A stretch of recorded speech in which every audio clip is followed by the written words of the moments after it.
Interesting. It starts at 17 minutes.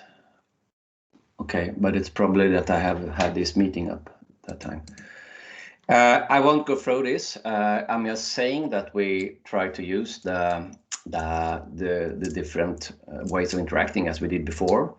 I will try to keep my eye much better on the hands up, and therefore I'm gonna move this down. I could read that on the feedback that I didn't really look at that, and that's of course one of the hardest thing. And while talking about that, I have a hand up, and that's Rolf Jonsson. No, Yep. it went down. Did you have something to say? Yeah, Rolf? yes, I had, and it was a general question about the recording. When you go from the meeting and go to the breakout rooms, will the breakout rooms be recorded as well? No, it's just well, if someone at the breakout room taps do the same thing, record the session in the breakout room, but that has to be recorded per meeting. Okay, so then it's a manual. Luckily it's a manual thing to do for meetings. So if there are discussions, it's a good idea, but you have to mention to do it manually. Now I can see Ulrika is raising her hand.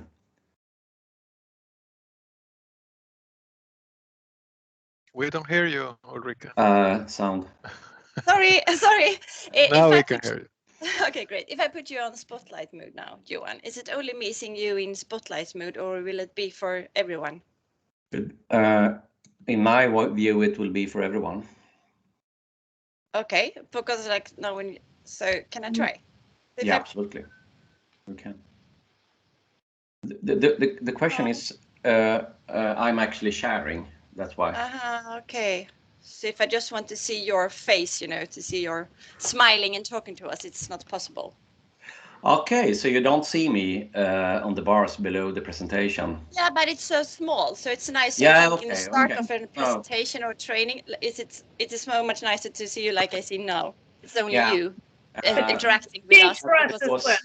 I just put you into spotlight, so anyone can do it. Yeah, they can, but because I'm just seeing everybody of you, but I'm sharing my screen, so you should see my content, my screen sharing. You can also work with pins. So if you click on the 3 dots at the person in the bar, you can pin that person, and then that person gets highlighted for you, so to say. Okay. So if you would have 2 persons in focus, you can pin them, and then you can switch between the presentation and the video by clicking on the images. Yeah. Perfect. Thank you. The thing is, Ulrika and myself, we tried this yesterday to spotlight another person, and it didn't work. If I spotlighted Ulrika, it was just on my screen. It didn't happen on her screen. So that's why. Yeah. We also know that we have different versions of Teams in Alfa Laval, and that you have, Johan. So I think when I. But sorry, because I want to explain why Anna and I, because we were thinking when we have a training next week and when everyone is presenting themselves, it's good like one of us can like put the person that's talking in a spotlight mode so everyone can see that person. Can I just show like shortly what I do, because you remember last time I did spotlight you one by one. If you're a teacher, you can easily do it. But now I'm sharing, of course, everything, so you won't see the effect, but I will just show you how I do it, and then I will leave the sharing, because if I want Anna to be spotlight. Frida. You are sharing your screen now or something? Yeah, I'm sharing a screen. I'm gonna stop that, but I'm gonna show how I did. When some of you wanted to speak after group discussions, for example, I tried to find you in the participant list. Just see who talks, and then I made you spotlighted you. So now it's Frida. But since I am sharing the screen, I think it's working fine. We only see Frida now. Yeah. So if I start I will stop sharing, and that will brings. But Frida is already in Spotlight, so you don't have to stop sharing. Yeah. Okay. Go Okay. right. Great. But you know, Johan, I notice when I go to the participant list, I have these 3 dots. When I click on the 3 dots, there is only spot option. I saw in your case, you can pin people, you can do, I mean, the options are more. Yeah, it is. Probably, I think it is. Since for the presenter. Yes, that happens when you are the organizer of the meeting. Okay. I can make you an attendee. I can remove you from meeting and so on, and that's something I can do as an organizer. Okay. Yes. So I have a few more options. You have more powers. I have more powers, superpowers. Version. I'm gonna test something. Can I just share before moving on here? I'm gonna share the screen again. Let's make a practice. If just to use these functions, one thing I wanted to do was, who has tried to, and who can use their internet browser, either Chrome or Edge, to log into Microsoft 365 to use all the apps that are online, that are not desktop apps. If you raise your hand, let's see. That's important to me to know. Okay, it seems like you are doing that a lot at Alfa Laval. Great. So, because in some cases when I use this, the users don't understand what I mean. We are automatically logged in when we use them. You are. Yeah. That's good, and you are using the functions. Great. Let's see a few other things. I have some questions. If you go to the together mode, and I will unspot Anna, unpin like this, so we can see more of you. And I think I'm gonna use this thing so I can see as many as possible. Because I had some question. Do you have any question from part 1? General question from part 1. If I start with the general ones, and I can see that Frida raises her hand. Oh, it's an old hand. Old hand. Does Anna have a new hand? Anna Himmelsdahl. Did you? Sorry, it's an old hand as well. Oh, okay. I'll try with Maria then. Maria, do you have a question? Yes, I have a question. Because Great. I tried the poll after we had the webinar last time. And then I just wonder, because when you press the launch button on each poll, then the audience will see that poll. Or? That poll will push up in the middle of the meeting if you have a meeting on. Yeah, okay. And then when I take another one, it will appear as well. Yes, that's what I did. Yes. Yeah. Okay, that was the question. But Maria, I have to follow up on that. Do you have that within Alfa when you're working in the Alfa Laval world teams? That poll option? Yes, I managed to do polls. Yes. Great. I don't. Okay. I mean, I booked a meeting with myself. I don't know if that was the case, but I did manage to do it. Okay. Yes, Anna, did you do the basic things that you had to start a meeting by scheduling it in the calendar? That's because that's No, we missed that part, Anna. I can show you after. You have to schedule it within Teams. Yes, in the calendar in Teams.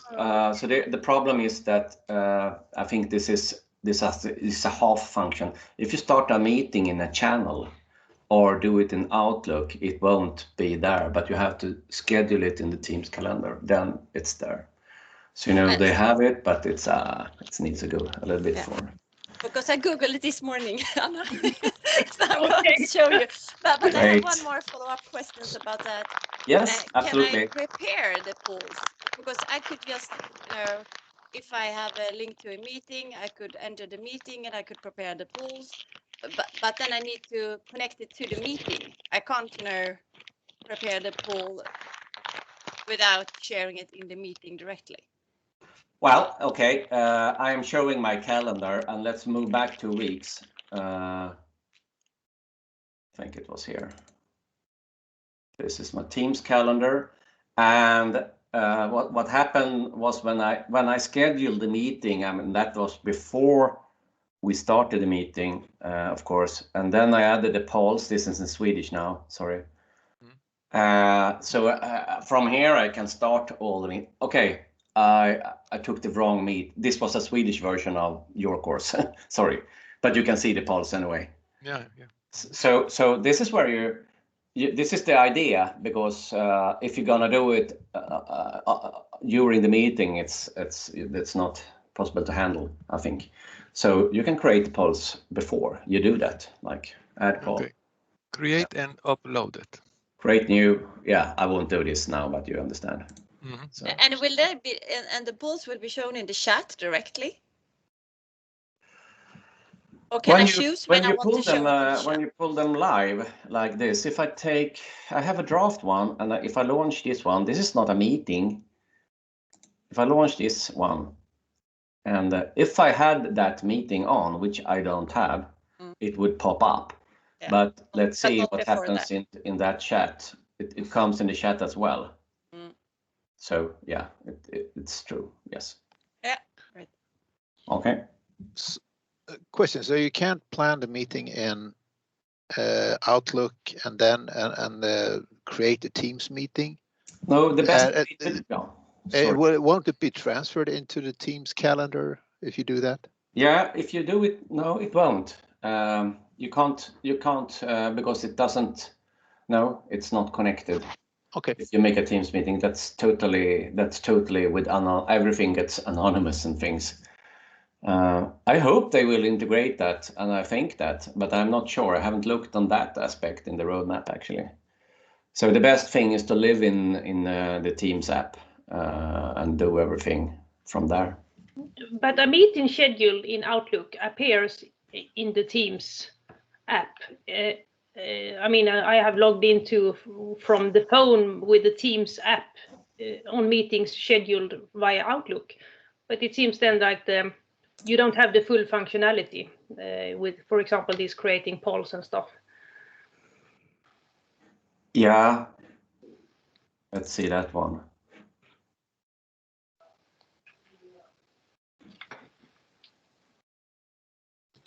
Yeah. I'm so sorry that I'm not the expert on everything. There are new things, but actually this is a meeting I made in my Teams, in my Outlook app actually, and it appeared. This was made in Outlook. It's a meeting tomorrow I have, and it shows up in Teams, so I actually can make polls for that if I want to, like that. So yes. Let's summarize our findings. You can't start a channel meeting and add polls, but you can schedule a meeting in the Teams calendar and directly get to add polls and everything else, all the apps. And also you can schedule a meeting in Outlook and it will then appear in the calendar view. You can't open that meeting, I mean the preparations like with the apps and so on in Outlook, but you can open the same meeting in the Teams calendar and you can then add polls. Sorry, was that clear? Yes. So if you do it in Outlook, you have to go to the Teams calendar and open it there, and then you can add it. So you can actually make a poll as preparation, or how does it work? Yes, absolutely. The idea with this, I will have this in the, but we can take it now because I have a Q&A right now, a few minutes. So the idea with this, you will see that the idea of this training today is to have activities distributed in time and using apps for blending learning. And the thing you can do with this function is actually that if you have a meeting, a session, you can add things that you have that you do. Let's do this before, or have a few polls afterwards, or let's add a movie, for example, that you have somewhere, maybe in YouTube, a YouTube movie that you read as preparation, and maybe you have a document you want people to read. and so on. So you can start with pre-activities, you can have the meeting, and you can have post-activities within the meeting, and in the meeting booking. Yes. So did you get that? Yes. Great. We're gonna move it much more. We're gonna make a complete course structure in Teams, but each meeting can actually have things before, under, and after. So that's good. I will repeat this again. It's part of the training today. Oh, I think I have Sia having a question. Yeah, my question is not related to part 1, but in the beginning of this session, when you tested Spotlight, there is a shot system notification saying spotlighted video will not be recorded. Do you know what does that mean? So let's say if the recording has already been started and then suddenly someone was spotlighted, does that mean this particular part will not be recorded at all, or just this person's picture centralized will not be captured, but you still having the sound recorded? Do you know? I actually have to, I mean, everything is recorded, but the question is, will the spotlight of you be recorded like that, or will it be the gallery view? There is, if I make you a spotlight right now. Yeah. I would say, because now I have to remember how does movies look. I do think that these spotlights is actually recorded like that. Do you have a message that it's not? Do you see a message, Sia? No. No, okay. You have to test it. I mean, it's easy to just test the recording, and we will see this when we look at the recording afterwards, of course. Yeah. So I stop spotlighting you. So, all right. Sia, any more questions? Yeah. Yes, I can see in your screen we are 30 minutes recording. In my screen, the clock is. I can see the clock, but probably it's not a problem. Yeah. No, it's only me recording that has that new, and the 35 is not correct because it started at 17. So that's actually just a sign on when the meeting started. I do think now I'm recording. I don't want to stop the recording, but I do think as an organizer you have that clock all the time from start.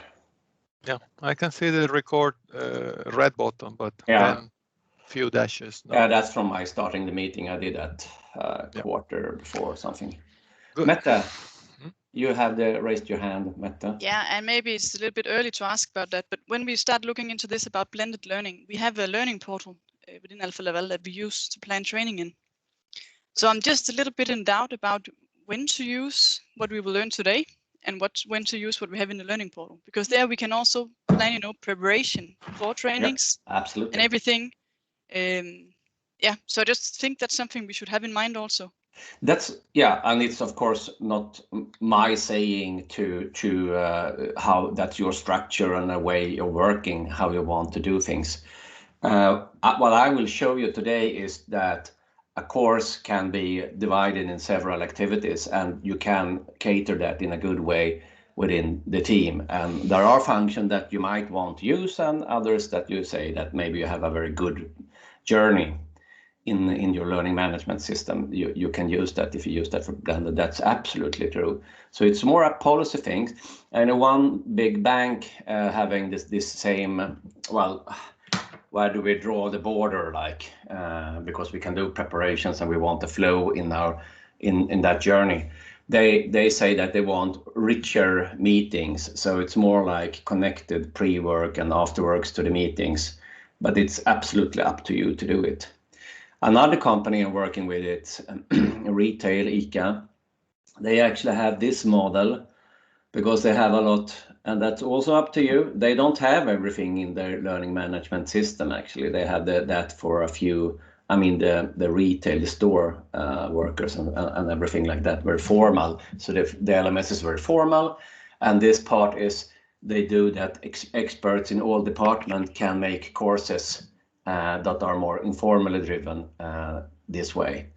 So that's another division. And I worked with Ericsson, who did the same thing, but that time in SharePoint, to drive a lot of product process and functional training much easier and much more informal in SharePoint at that time.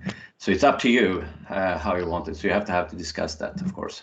Yeah. Okay. But it comes. Everything in this part is something you have to discuss, of course, because I will show you how you can make movies in PowerPoint, and you can use forms for interactions and so on. If you do it that way, if you use Articulate and you want to formalize that, that's a decision you have. I'm just delivering right now. Yep. Okay, Dorothea. Yeah, I just have a very quick question. You seem to have a specific way of sharing your session window. I can share my session window by going to share content, and then I can share Teams. But I think you have a quicker way of sharing it. Because what I'm doing right now, because I'm switching between windows so much. Ah, okay. So if I were to present something, I will use the presenter mode much more. But since we are now discussing, I'm showing, therefore I'm just showing the screen all the time, and okay. then I show things. So you probably have videos in videos on your end. Yeah, that's true. That's true. You have the bar at the bottom, and then you have videos again, and that's just me showing things. Okay. Yes. Let's see. That's Dorothea, and then we have Gianluca. Again. Yeah, quick thing. I noticed last year we have some meetings with some sales companies, and I noticed that I have 2 screens at home, and I noticed that when I hover the mouse on the lower bar of the video of people, it appear in that line. I hover the mouse and appear, let's say, a click button, and then I can drag the video into one screen and keep the presentation in another screen. So you can see both. You can see in a big screen all the videos, people faces, but that function is not working anymore. You're hitting something that I remember. I tried it right now, so I can see that it doesn't work like that. But I do remember that Microsoft said that you could have several windows, meeting windows, and well, we are going to use several windows today, but one will be the channel team, and one will be the meeting team. But as you say like this, that I a little bit remember that you could have videos, you can have a lot of videos on the same time. But I think, if I remember, that you can have a lot of meetings up at the same time. You can have like 4, I think you can have 4 meetings up at the same time. I use that for breakout rooms sometimes. But what you're saying right now, I'm not familiar with it right now. Yeah, it was. Nowadays is not. No, changing. Yep. Okay.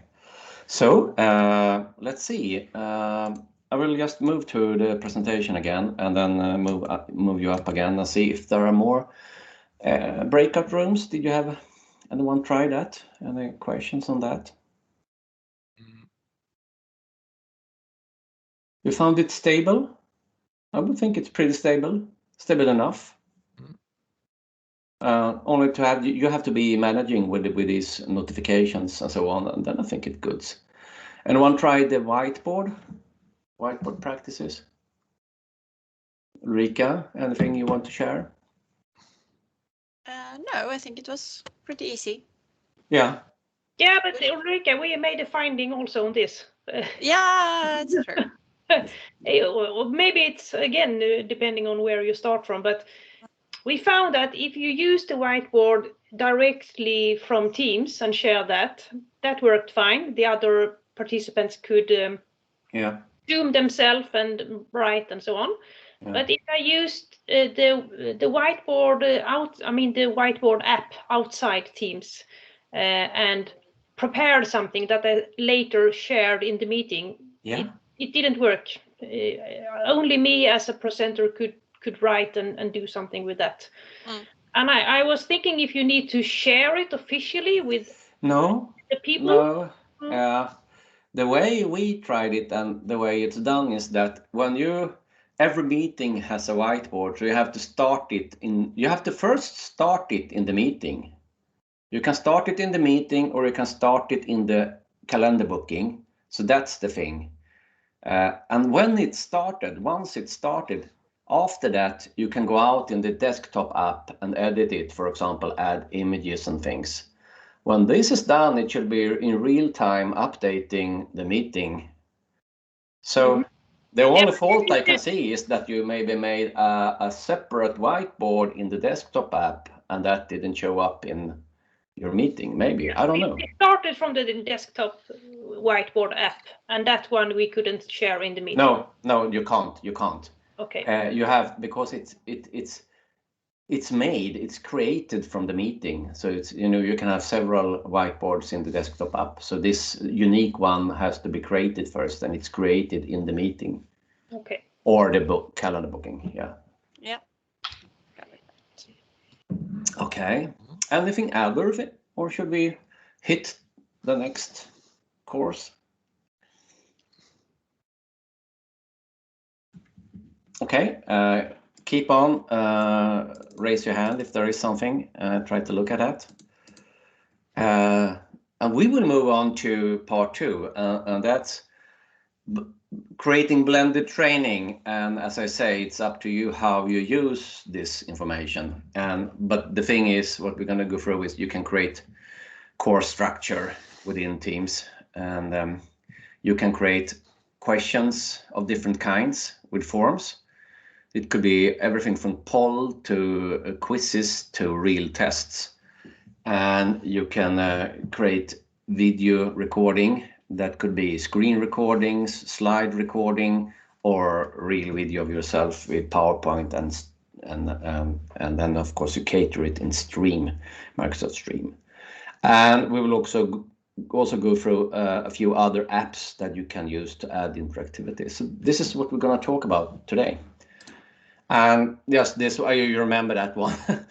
The team change. I don't think it will impact very much today. We had more new things the last time, and the limitation with external participants. I see you're all guests today. That's not a problem. Today it's gonna be a lot you trying. I'm showing first, and then you have to try yourself. And of course, as teachers, it can be troublesome with 20 persons, but I will always show, and then you will get a task to do something. And when you have that task, I will be very slowly presenting. So the ones that really didn't follow can do that at the same pace as I'm doing. And also you have to know that everything I show is stepwise presented in another ebook. So if you go to the team, I think we had a part that called preparation, and in that channel there's now also a new book, blended training with Microsoft Teams. And that book, it has a lot of instructional design and so on that you probably know about, but it has also a lot of stepwise instructions on how to do things. Everything I talk about is there. Sorry, so, Jacob has a question. Yeah, good. Let's see. Thank you. Thank you, Ulrika. Just a question. We have 2 invites, one ending at 4 and one ending at 5. So what time is our training ends today, 4 or 5 o'clock? Okay. Well, I talked to... I think I can explain that. Hello? Hello? Yes. Yes, I can hear, because I sent out some invitation for the meeting before Johan did. And okay. it was to 4 o'clock. And then Johan said to me that if there were going to be some more question in the end, then you can stay after 4. I think it was like that you wrote in. Yeah, we had a discussion. Actually, I made the calendar booking and then talked to you, that Annette, that we do have this Q&A initially. Yes. And it would be good. We need the time. and therefore, and I couldn't see any protest, and you didn't hear anything, so we just went on. So I'm sorry for that, Jakob. Yes. So it's actually ending at 5. As No the worries. indication are. It's just nice to know with the rest of the gang. Yeah, we Yes. didn't. We didn't coordinate quickly enough. Sorry for that. No worries. Yes. Thanks. Sorry. Sorry from me. So just shortly, I won't do a long introduction, but just a few things before we get started. In the ebook, the introduction is very much about how to create blended learning and the whys and so on. And we won't go into that, but we could just have a short discussion. I used to use this image about having a single lesson. So you train someone during a day for something and you reach a certain capability. You probably practice once or twice on the behavior you're supposed to master after this course. But then again, you know, we forget very quickly. According to Ebbinghauser, 70% in 2 days, and Brinkerhoff say very few, maybe 15% try to apply what they learned. And then after a while, we get this situation at work, and we need to apply it, and we have a gap. And then, of course, let's start our brains a little bit, and I put the question: how do we fight this forgetting curve? What's your best advice? How do we fight the forgetting curve so we actually have the capability when we want to apply it at work? Let's see that. Do you mean as a trainer or as a student? As a trainer, designing a learning intervention. Sending reminders. That's what I do. Yeah, let's take it in the chat. See what you have. So we gather all these ideas. How do we fight the forgetting curve? Carl says repetition. Maj-Britt, you create work for students that they can remember. I recall answering easier than listening. Martin, Mentimeter, to repeat. Jakob, they have to use the thing, what they learned. Maria, repetition, film, practical work. Post-test, says Anne, and so on. Francisco, preparing practical exercises. Yeah, so it's true that a single learning interventions won't actually build the capability we want. We will forget, and few will apply it. So we need to help. And this is where we can build some kind of blended training that help you preserve this capability and maybe enhance it. So we can make several occasions with web lessons, for example, and we can include a lot of things in a blended learning. We can have activities before when we set goal. We can have pre-reads, pre-activities. We can have, of course, deepened self-studies. We can have work assignments, discussions, a lot of activities, repeating with web lessons, everything to keep this knowledge and to help students to really change behavior or apply it, because maybe you not naturally apply it the day after. That's a good thing if you do, but normally you don't apply what you learned the day after. So then you have to keep remembering it. So in this blended setting, this is where we can use teams actually to split up activities that we normally do in a course day in several web lessons and adding a lot of extra activities that we do ourselves for reading or in work. And normally, if you have a web lesson, I'm moving. I mean, you're experts, but I meet a lot of people that need this information as well. So normally, the thing we do have in a web lesson or in a classroom, we can lift it out. So we can, of course, take away these lengthy presentations that doesn't create interactivity and that people can read in their own pace before.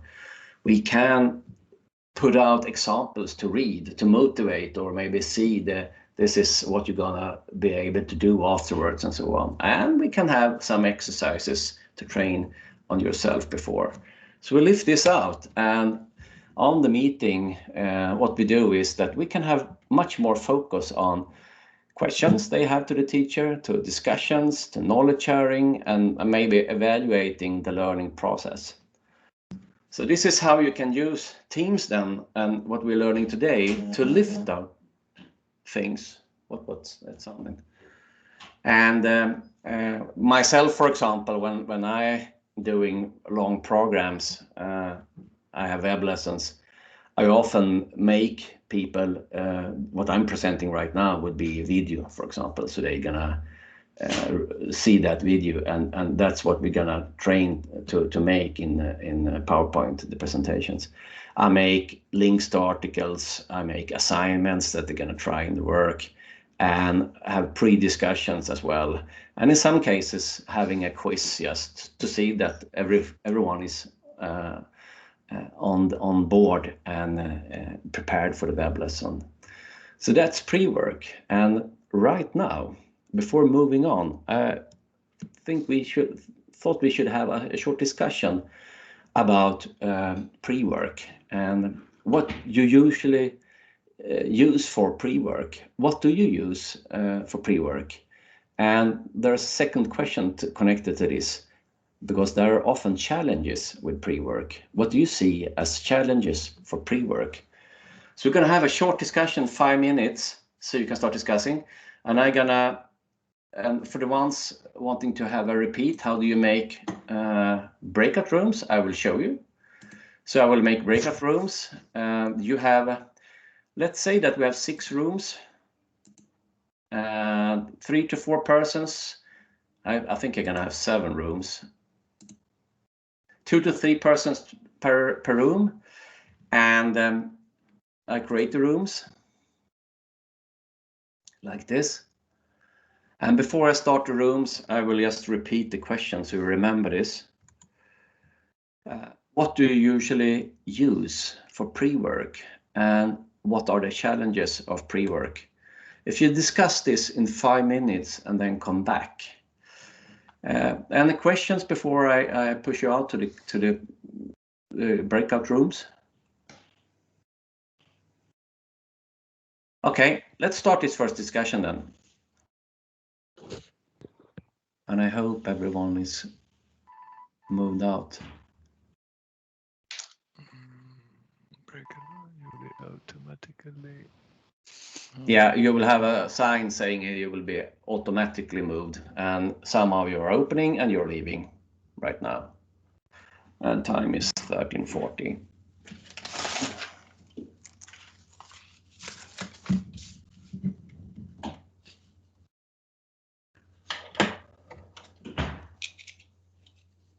No, someone came back. Who is this? Ann Sörensen. No?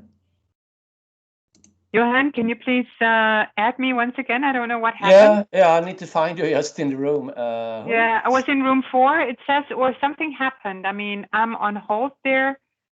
No, maybe I can just resume. Just let me try this, Can you do that from the top, because you seem to be in the meeting? Yes, I don't know what happened. I will do that. Sorry. Huh? Yeah, do. Okay. See you then. I see you.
So, welcome back. I think everybody's back.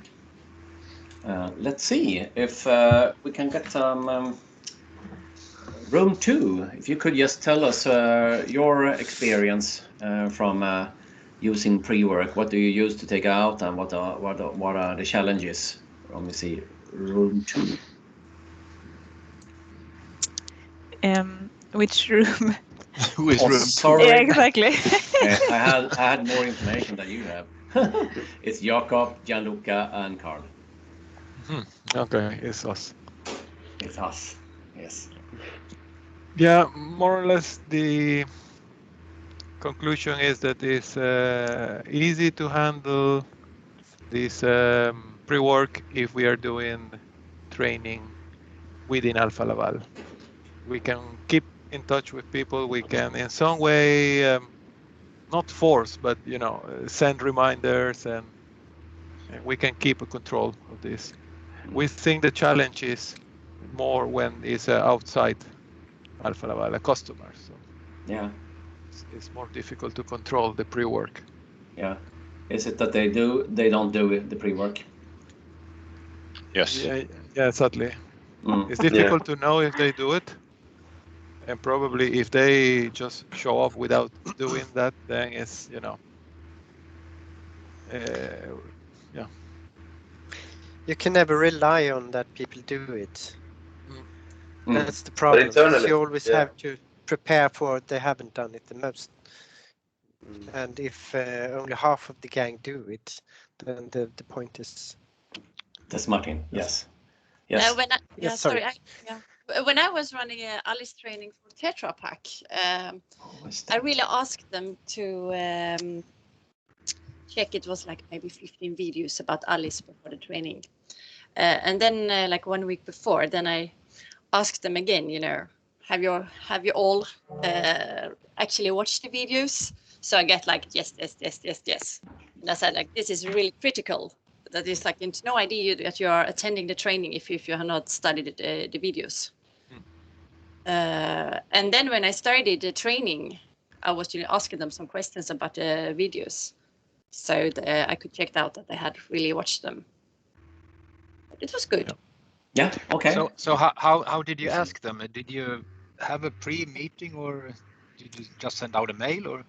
A mail, and then also I was talking to one person that was responsible for the training from Tetra Pak side. And then also mail to everyone, because I really wanted to know who is actually attending, what are the levels, have they tried this before, is the first time, and so I was really prepared what level, and it was very clear for Tetra Pak what level they should be on when I started the training. But Ulrika, sorry for just bursting in here. Were you very much depending on that person locally? You had like a go-to person that could, so you kind of are connected to someone who also locally can support what you are after. Yes. Now this was, maybe it was easier because this was the central team for Tetra Pak based in Lund. Yeah. Okay. But yeah, I have good contact with them, of course. And I was also clear that I wanted to have, the mail list of everyone that was supposed to attend the training. And then I really, I informed them like 2 weeks before, if you have any questions about the videos, please ask the questions now, before the training, so we have everything cleared out. And actually, I got some questions. That's really, really good. We can hear the challenges, and it's really a challenge, because if you want to have lessons where you don't talk all the time, you have to have pre-work, and then you're dependent on that most of the students, or nearly all, actually do the pre-work. So that's a big thing. So let's move on then and look a little bit on Teams and how that can be part. Well, first a small little thing again. Maybe that's not for you, about what can be brought out as self-study content.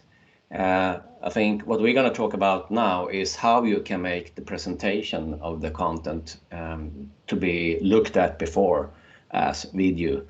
and how we can make exercises done before, either as a quiz or a document or something you do in your work. So, or linking. So we're going to look at a little bit how you can lift out things in a Teams flow as self-study. But then also you should probably think and what can be lifted out that shouldn't be in the training at all.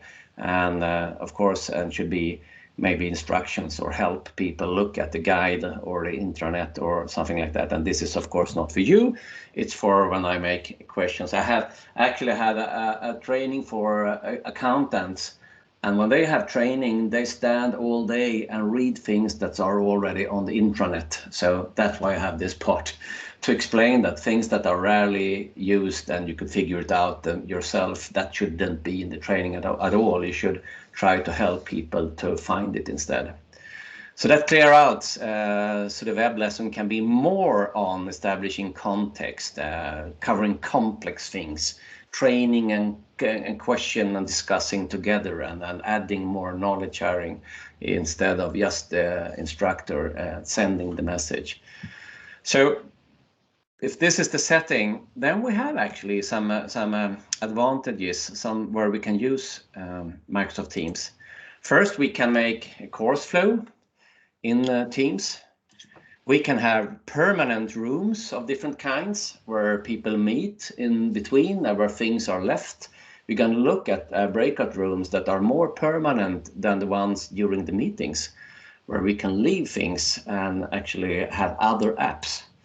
And we're going to look at how we can easily make tutorials, which is our presentations basically. How we can use quizzes, of course, to test, but also how we can use discussions on all activities, each and every activity. We can add that as an extra part to really see and drive engagement on the activities, see who's answering, get the interest up on answering and driving in the progress forward.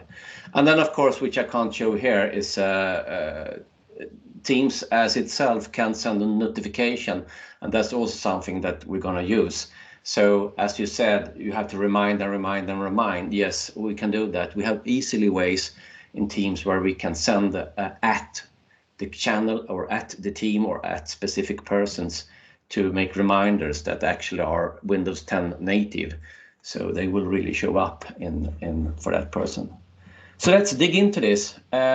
If you want to read more about this pre-work, the way you're working, technology to set up, and how to work with making blending training, there are a chapter for that in the ebook you can read.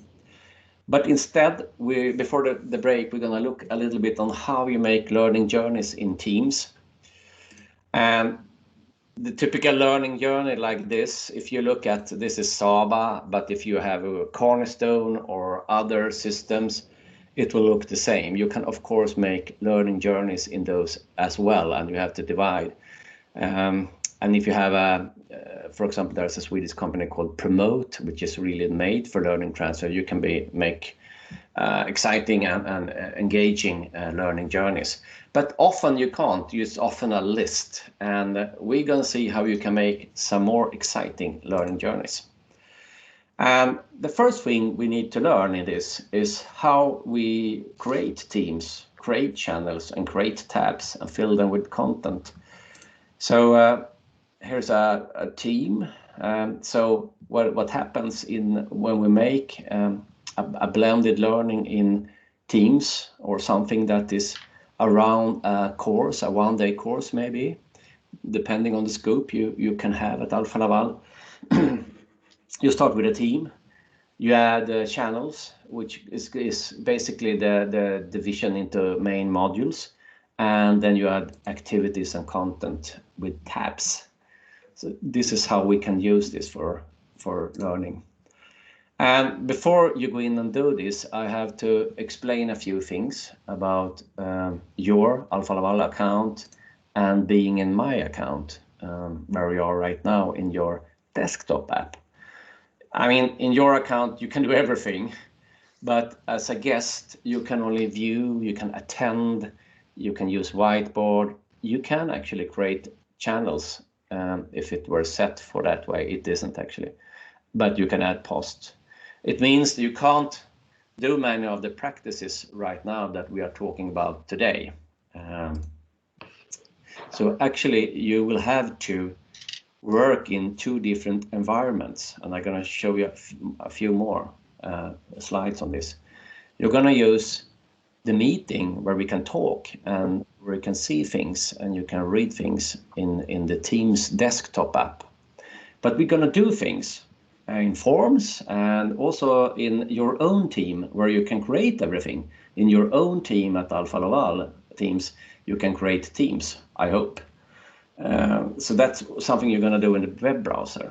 So it means that if you look at this, if you look at your desktop right now, you should be finding 2 different windows. So the Teams desktop app got into 2. One is the meeting down to the right, and the other one is the team with the different teams and channels and so on. And both of these can be used in the meeting, as I'm showing all the time.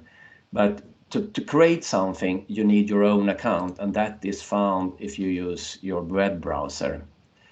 So the first thing, we are actually going to work with creating teams, channels and tabs. And that means that you will need to open up a browser.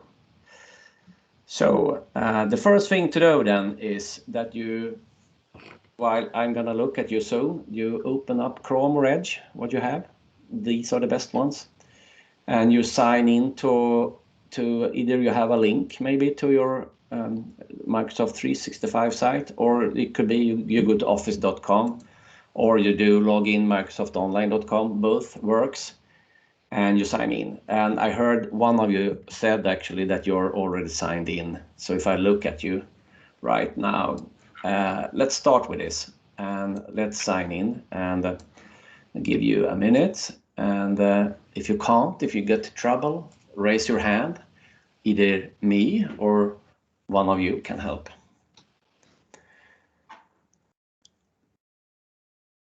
Yeah, I have a question. Yeah. There's Frida having a question. Yes, I've gotten so far that I can click on the Create Team button in the web browser, but it only allows me to create a team from a group. So maybe it has something to do with our... Yeah, hold your horses. I just wanted you to start. We're coming to that.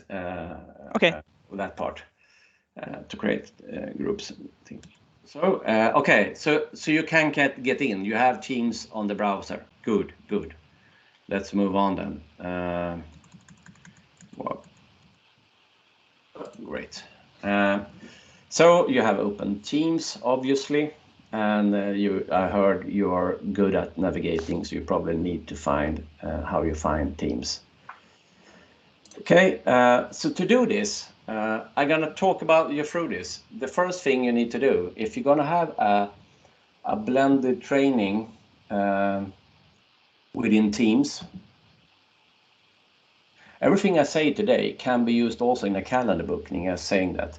But if you want a blended training within Teams, you need to create a new team. And in some organizations, they have different processes. I'm going to show you how it looks for me. It's totally open, and but in some large companies, there are different kinds of restrictions from starting a new team. In some, you have to ask admin, and there's a process for it. And in some, it's not possible, so you have to talk to IT to get a process to do it. But this is how you create a new team. And the next thing you get, I'm going to show you again, is to add members. And when you have a team, you can then add channels. And today, if you're not able to create new teams, you can at least do the rest. You can add channels and you can add content. This is what we're going to do today. And when we add channels, we can make them either private. So when we have a team, we are probably putting in all our participants in that team. But each channel can then be either open for all going the course or for a few. So we can make it open, standard, or we can make it private. I'm going to show that. This way you work your way through to make a course structure. And I'm going to show you first before I do something else. I put up Teams. I go to down. If you see my screen, it's very small. It's down to the left. Join or create a team. I can create a team. I can build it from scratch, or I can use an existing Microsoft existing team, and which means it will actually copy things. So if I'm making one start course, I can then create a new course based on the old one, but I'm making things from scratch. And I can either make it public, which means I have only these 30 class members that are allowed to go into it, or it could be an open course. For example, we have maybe a team on Agile, and everybody can go in there and read the material and read the courses and take the quizzes and so on. But I'm going to make it private, and then I'm going to call it course 2. And so start it, and it takes a second, and it's ready. And then you can add members right now, but probably you will want to wait until you're ready with your team before you invite persons. So I skip this right now. And then I have my team. It's down to the left. And to move it, I can move it to the top. So it's gonna work with it. It's on the top. It's course 2. And when it starts, it's get a general channel, which we can't change. So if I'm gonna have, for example, a channel that I call lesson 1. I have to add a channel. I call it lesson 1. I can then make it either private, so only a few get it, or I can make it the standard so that everybody in the team can get it. A quick question to Anna and all the others. How is it for you? I mean, I can't create a team. Can anyone create a team? I can only join. No, we cannot. We have to use SharePoint online and order. Yeah. You have to do that process. Then you have to, if you're doing this, the whole thing, if you want to start to add a complete new team, then you probably had to work it out some kind of process with IT on how to do this. If you're going to use it. There is this button, create a team from a group. I don't know what that means. But that means if you have you probably have all your, you can start to make groups, and groups could be collections of everything, I think. If I look at it here, create from an existing group, I can make it from an existing team, for example, or a 365 group. You know, you create a group. You create a group as a class, for example. But this is outside of the scope today. I tried this button, and then I get a selection of 4 different groups, and I can see that at least 3 of these groups are names of collaboration sites that I have created, or I'm the owner of.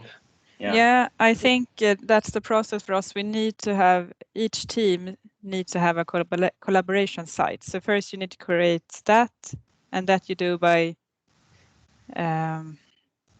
I think, adding a ticket to IT. I can share the link with you in the chat. And then then it works to create the team. Okay. Yeah, we cannot create a team from scratch. We have to create it from a group. Yeah, it seems like, and this is the thing with many companies, that they have some kind of limitation and a controlled process for creating new teams, new courses.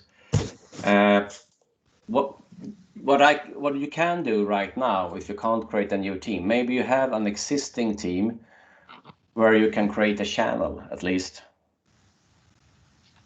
So if you have an existing team where you're in already now, so we can test the things, because we're going to add things. You're going to add videos, you're going to add PDFs and forms and things.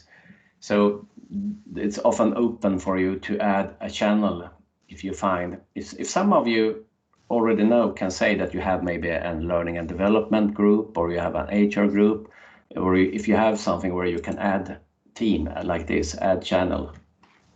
I have a sandbox. Sandbox is a good idea. I have a sandbox collaboration site that you can use. Yeah. But So we have a few of those learning teams, a few of them. Yeah. But I don't know.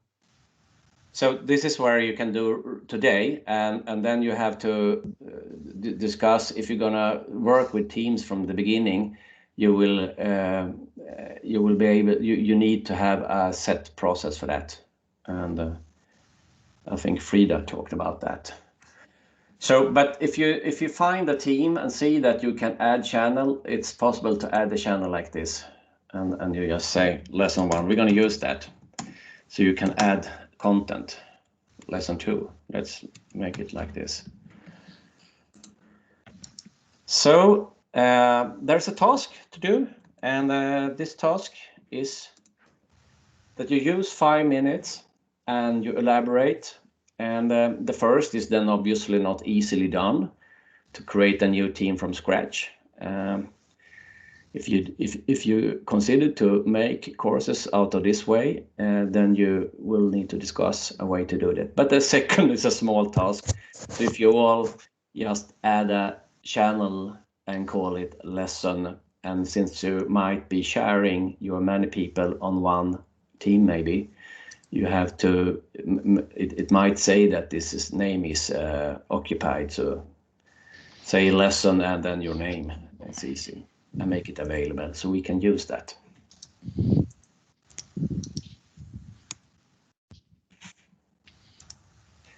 And just while you're doing that, what I'm showing now is this general available. If you're not going to use Teams, but you're going to use the bookings with content, it's going to work the same way. So these first things with using a team, that's just if you want to be able to create blended learning like this.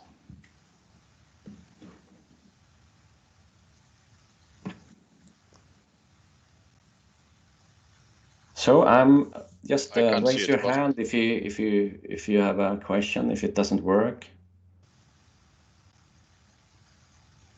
So you have your lesson you can work with. So we pick a random team that we have?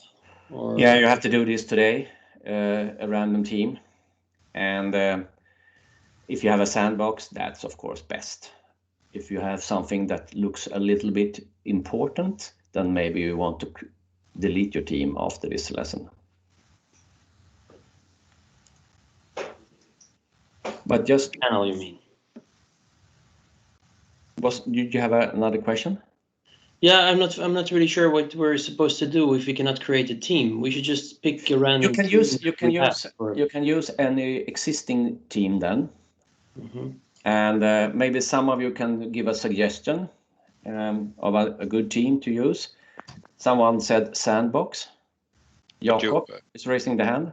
Yeah, because I'm in future learning organization, and there I don't have any calendar and teams. I only have this one. Jakob, that was the beginning. You need to be in. You should go to the browser. I'm gonna show you. So you go to like this, and you go to office.com,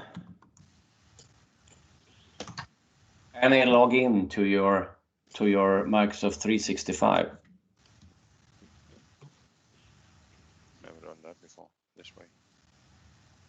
Okay. Yeah, but I'm not either able to add a team. No, you are not. No. So let me just show Jakob first how how to get into your Microsoft 365 applications, because they are on the browser, they are online.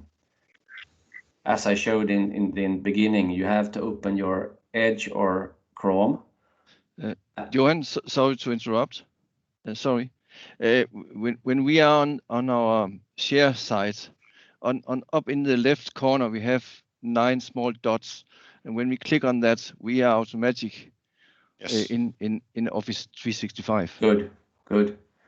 So yeah, good. So wherever you are, if you get into wherever you start, if you don't have a start, write office.com, and you're probably gonna be logged in to Microsoft 365. And from here, if you click the 9 dots, you can choose Teams. And this Teams will be different. It will be your team. It will be the Alfa Laval team. This is where you need to be. No, but here is Future Learning Organization. If you look up to your right corner. Oh, but that's me. That's me. Yeah. I can't be anyone else. So I've changed Alfa Laval now. Okay. Yeah, that's me. Because if you're in the browser, you're probably gonna be at Alfa Laval. Because if I look here, there are different apps. Sorry for. But also in the browser, you beside your picture, you have Alfa Laval, and then there is an arrow, and you can see Future Learning. Guess. You can if you want to, but so you need to be. This is the desk. Do you see this difference? This is the desktop app. I'm moving it, and now I'm moving it. So, and this is the browser. Yes, you can always change organization, of course, but do this in your if you're not at Alfa Laval, change it to Alfa Laval in the browser. I wasn't sure it has to be Alfa Laval on the browser. It's not connected like this. So, and then you go to Teams, and down to the left, I said this is where you start a team. It doesn't show very good right now, but as you say, you couldn't create a team, and therefore I wanted you to use one of the other teams you have. If you have a sandbox, or if anyone in the meeting could just suggest an open team that you have. I can take, for example, I take Sandvik here, and I just open, because from there you can always add a channel like this. And then we can practice adding content. So in this, it just feels very strange, because I am not the owner of any of the teams I have in my list. So to just start a channel for just to try, I'm not really comfortable in messing around with other people's teams. Teams that I am not the owner of. Yeah, I agree. I agree, Anna. What I did is I searched just in the search field where you can search for teams. I did test. Then you get a bunch of teams, and it says can be deleted and stuff. So I just joined one of those. I hope it's fine. Can you recommend one? Can you recommend one for help? They're all called tests. So yeah, help us out. Come here, so if you do create a team.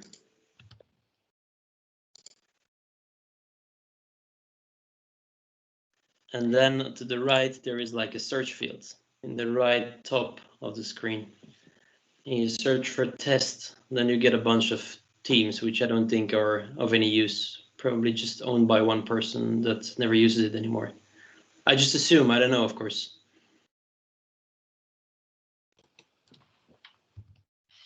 What you can do is that you can also delete the channel after. Yes, that was what I said. If there is a channel that if you're using a team that seems to be live and you just add, I mean, if you delete this at 5 o'clock, it's not a problem. I don't think so.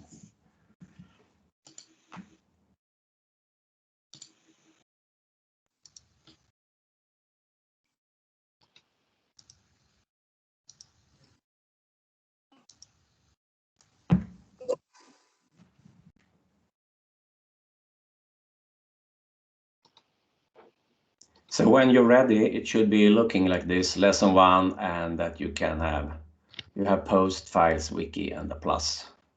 This is where we need to start. And I do actually see Jakob raising his hand. Is that an old hand? It's an old hand. Maria, you have a question? No, it was just that you can delete the channel afterwards. Great. Yeah. Yep. I know this is a bit cumbersome as a start, but we need a chat. We need to be able to add apps, to be able to add everything like this.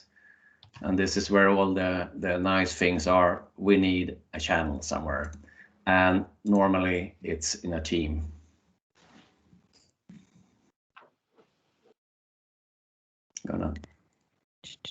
Okay, if you're not ready with this, if you don't have a channel that is a lesson, could you raise your hand so I know?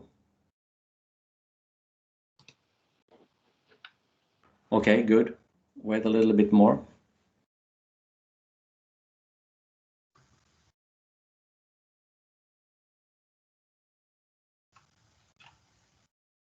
If you want me to show again how to do it, just put the question.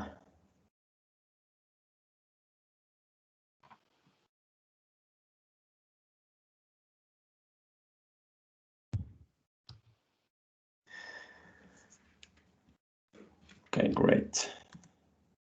Anna, can you tell me when you're ready with this? I still not really understood. Oh, I have understood what I should do, but I haven't picked a team that I want to mess with. Oh, okay. Yeah. So I can continue a little bit here in the background. Yeah, I will help you. Anna, I have invited you to my team. Ah, you have. I have a one. Let's see if you can. That's did you get the invitation? Yeah, I got some email just in this very second. Very good. So maybe I can click that one. To finalize this a little bit messy start, I just want to say that you can read more about how to do this in the ebook, and I would very like. I think if you could talk, Annette, if we could try to gather the process and to send this out to everybody afterward, because I heard there was a process for how you make teams based on groups, and there's a process for making groups, so we can just make that part clear for everybody if you want to use this. You can send it to me. Yeah, great. So for the rest of you, there is a break now, and my clock is 14:20. So you come back at 14:30. But I'm here all the time, and I will help if anyone doesn't have a team and added a channel. I will help. But from now, there is a break, 10 minutes. Back. I'm ready now, just so you know. Excuse me? You ready? Okay. Yeah. Okay. Good.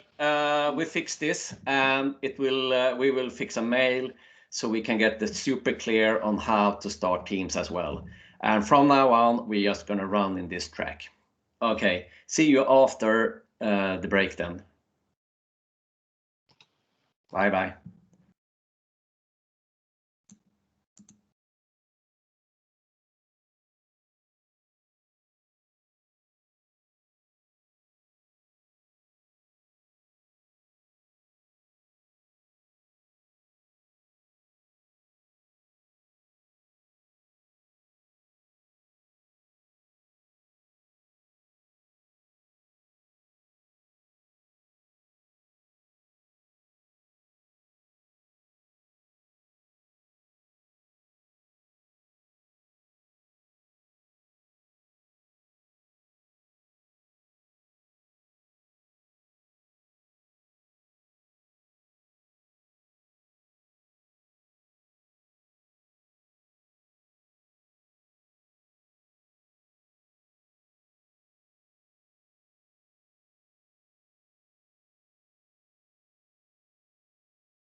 Hello again.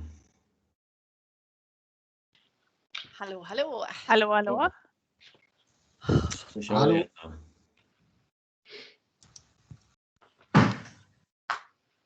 So let's see. It's 14:30 and you're coming back. I have a coffee at least. And we're going to move on. We're going to look further on how to add things to Teams.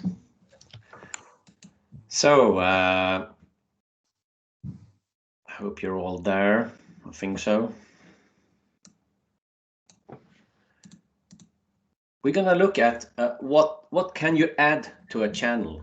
What is it you can add and how can we use that in instructional setting? And the thing right here is video. So I thought, let's start to see how we can add videos. And there are multiple ways, of course, of adding videos. I'm going to show you the easiest way that we all can do right now. It's adding a video from YouTube, but of course it could be from other sites or from Stream.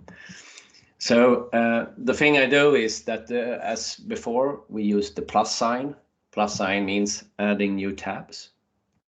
And we're going to look for the YouTube app. And the first time it will say that we need to add it. But when we're ready with that, we need to paste a link. So we need to collect a link from a YouTube movie. I'm going to show you how, and paste this. And when that is ready, we might want to rename the tab so people can find it. So these are the things I want to show. And before I let you work with this, I'm going to show it. So let's have a team. This. I have my teams. Let's see where they are. The lesson. I can take this one. Lesson 2. I'm using the Sandvik here, as you are. I'm borrowing something that I can take away later on. So the lesson looks like this. So what I do is I click the plus sign. It will show apps, and YouTube is often in the beginning. Otherwise, you have to search for it. And the first time it will ask you to add it. And when that's ready, it will ask for a link. Let me just see that it works. So I need to find a link. So I go to my YouTube and I have prepared it from my channel. Here's a video I have. So, yep. So I want to share that one. So I click on sharing and I copy that link and I put it in my YouTube tab like this and make return, and it comes here and I save it.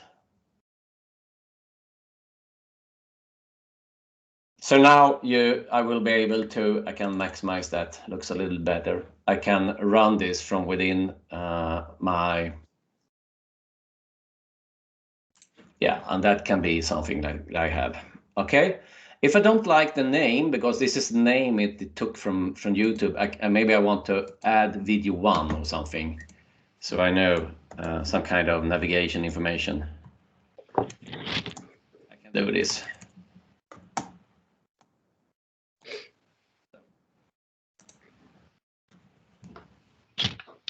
Now I have my tab with content recording, and we're going to try to make recordings later on. So now I want you to do this. Use 5 minutes. You create a new tab, and I recommend you to choose YouTube. It's easy. Take any movie you want from there and copy the link and paste it in the YouTube app, and then rename the tab. So this is the task, and I will slowly do this again so we can see how it works. What did I do? I went to my lesson. Here, actually was in another lesson. So let's take, I clicked on the plus. I clicked YouTube. I added And I got to YouTube, and I just like this. Now it's prepared. I found a video, and on that video, I can show how it's done. I clicked share, and I copied that link, pasted that in the YouTube app, return like this, and I saved it. And that's how that video is done. And this is the first thing we do. And then I have the possibility of renaming it. Maybe just having a number 1 or something. I used to add the number of minutes. It's I think it's 3 minutes. Like this. So that's something you can do. So this is it, and I give you a few minutes more, and then I'm gonna ask you if you're not ready to raise your hand. But I'll give you some more time first.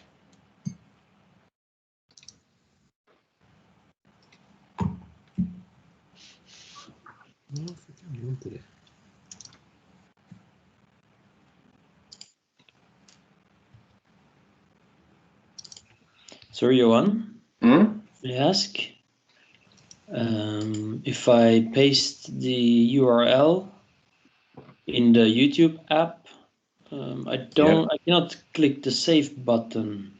I'm not sure. I have the same problem. I have the same problem. Okay. I should have. I can see. I should have made that kind of checklist, but I don't know what the limitations are. But you took the. You took first control question. You took this. Yes. The share one, not the top one, but the share one. Yeah, I did that. Yes. And you have got so far that you can. Let's see, where's my app? It's here. You got so far that you could save the YouTube in itself, so it come here. I can paste it there, and I push enter. Okay, now let's push it there. Now you have to push enter. Yes. So this far I can get it. You can get. Then I have to click it. Do you see your video? You have to select it. Select it. Okay, that's the trick then. Okay, sorry. Yeah, I've done too many. So there's all these small things. Good. Sorry, I missed that. Thanks. If it's not selected, save is not enabled. Yeah. Good. Okay. Sorry, I I didn't have get another that. question, and it's about the checkbox post the channel about this tab. Is there automatically sent mail to the members of that channel then, or what? Yeah, it is. So absolutely. Let me talk a little bit about that. I often don't invite people to my teams until I'm ready. But of course, if you're working with a existing team and they have all the notifications on, they will get a notification in this case. Then you have to declick it. So that's why I always develop first and then invite people.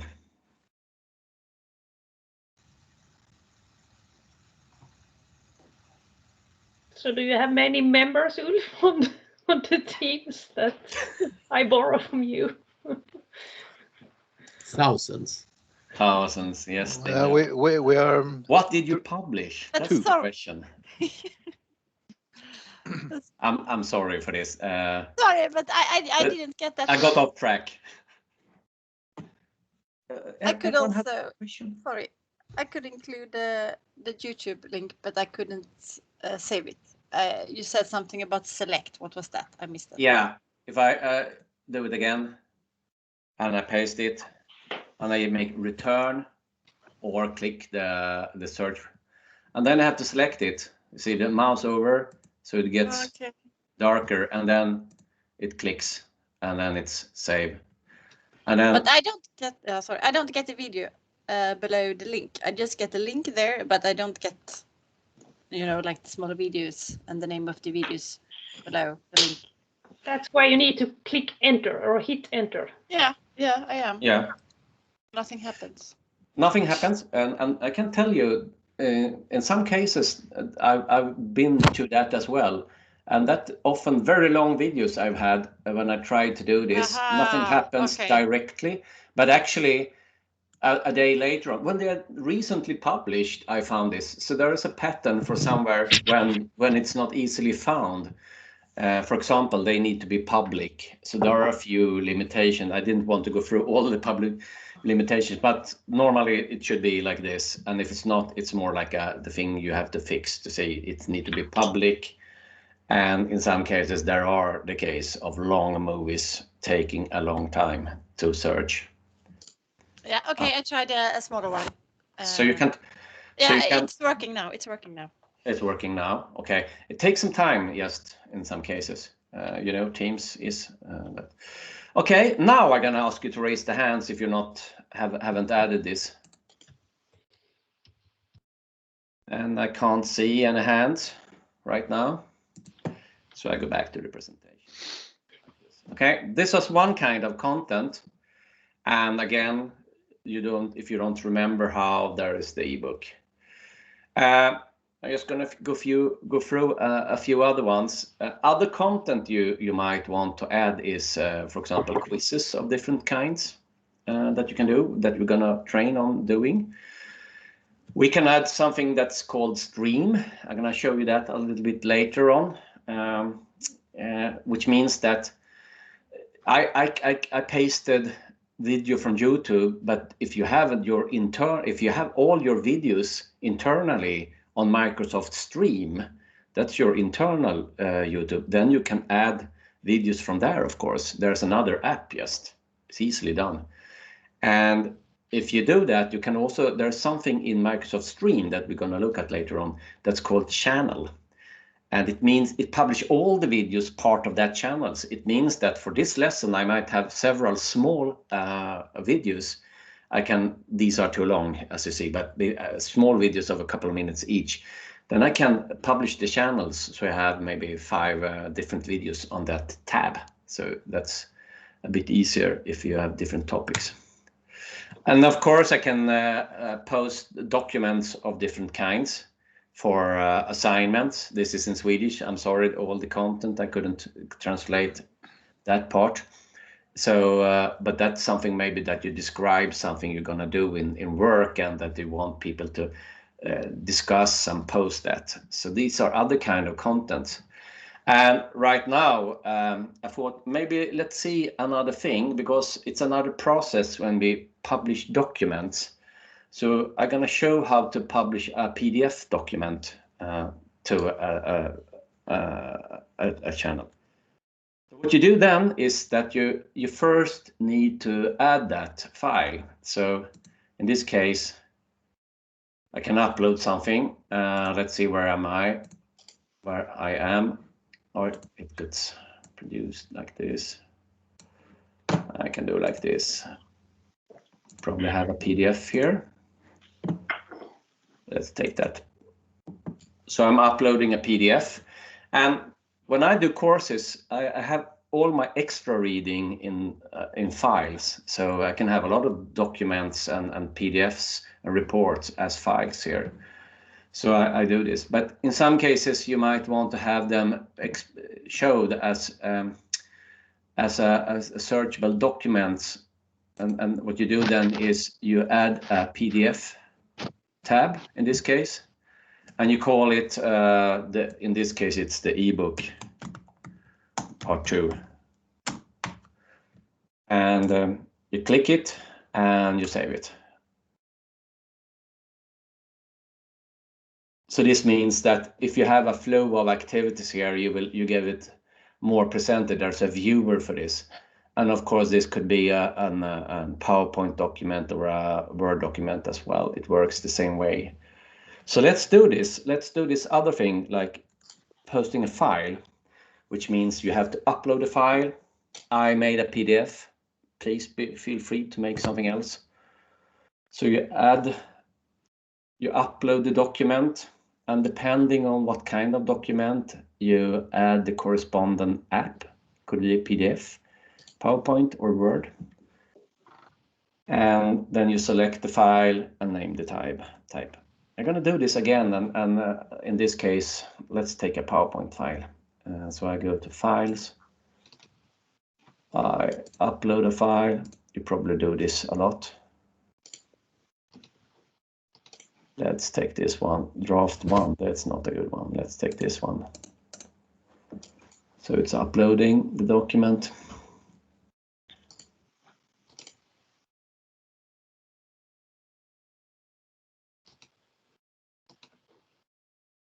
Like this.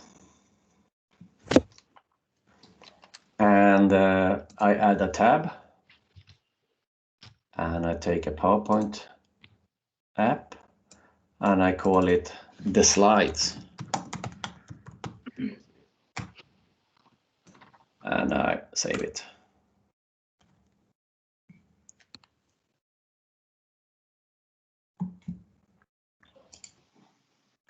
So, and then I have the document up like this.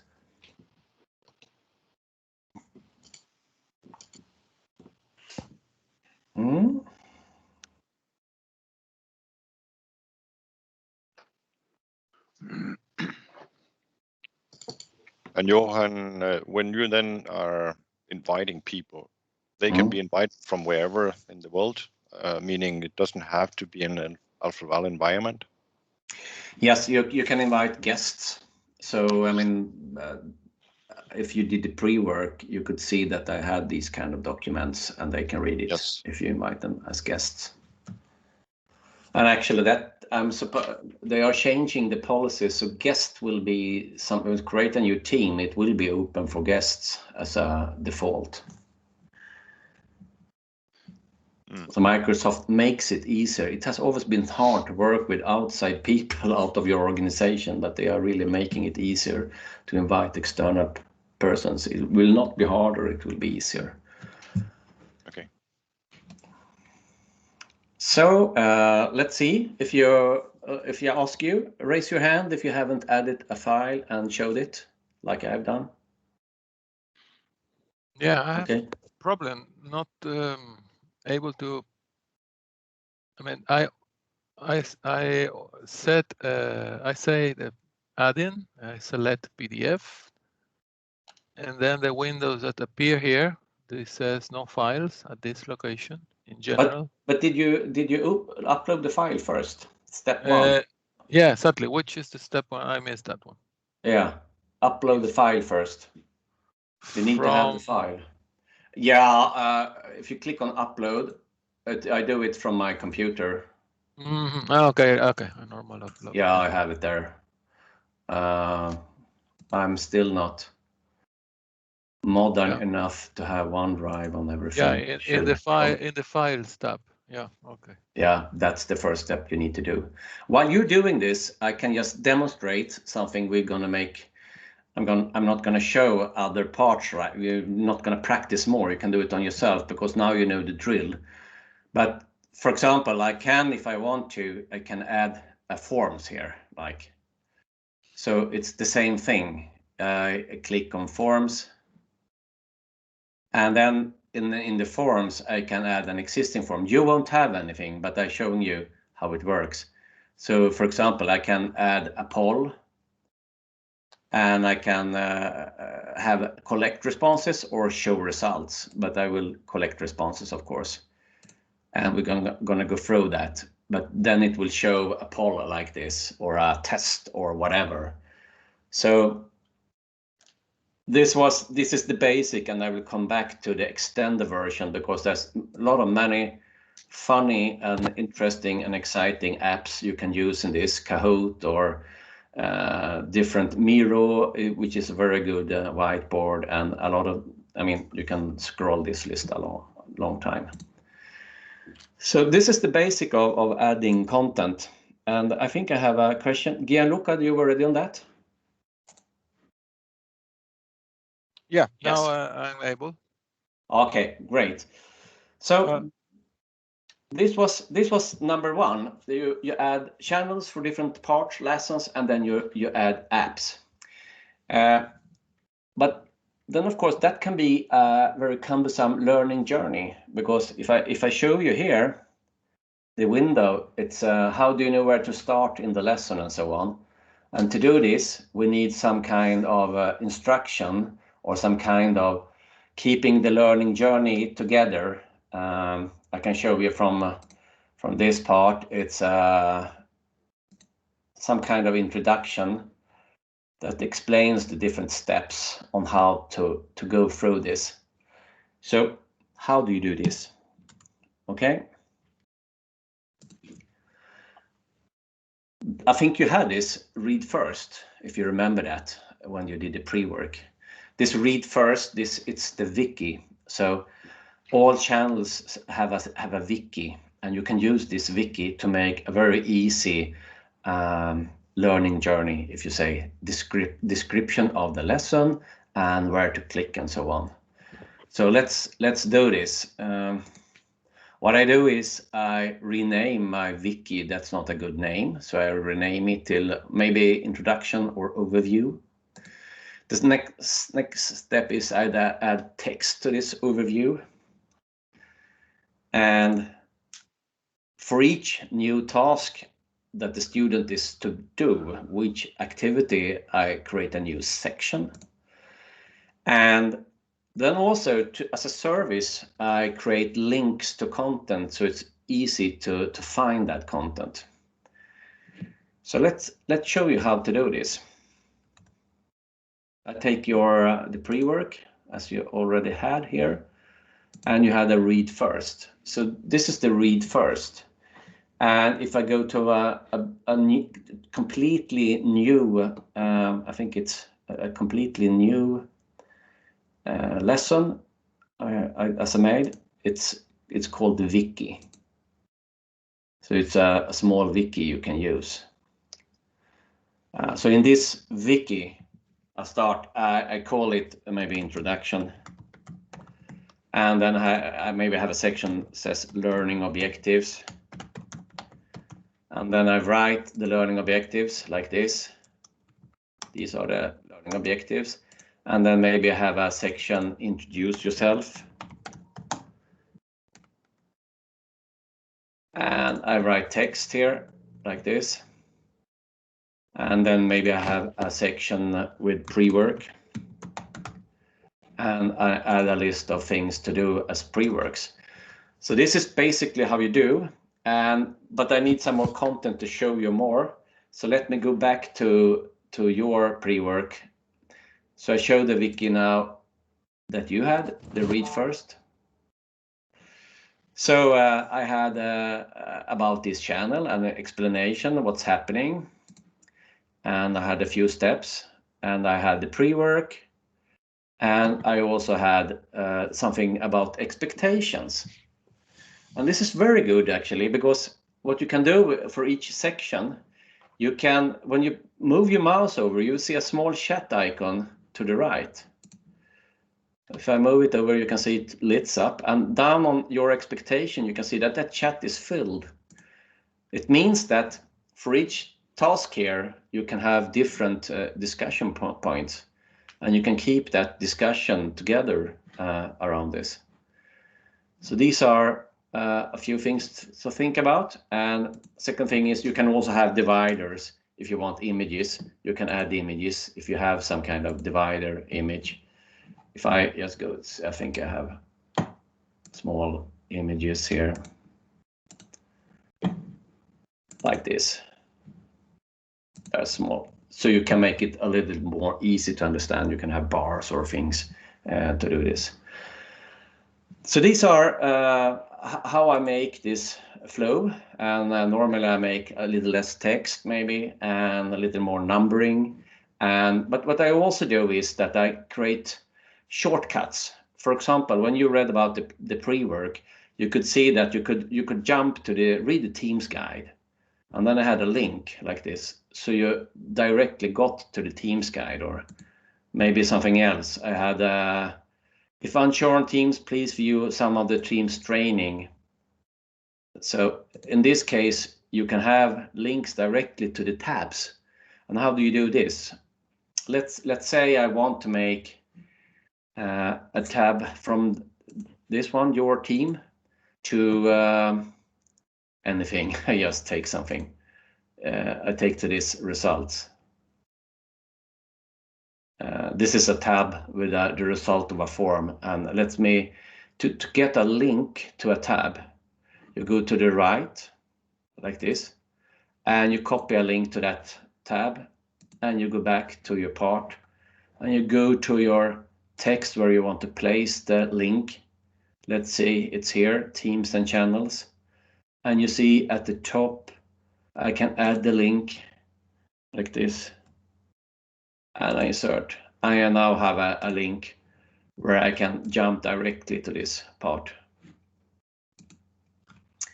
So this is a way of explaining the content of this channel, what you do if you have a flow of activities that you're driving. So let me move on and let you try to do this. Try to use the wiki as a means, because the wiki will always be there. It comes with the channel, so it's a good way to use it.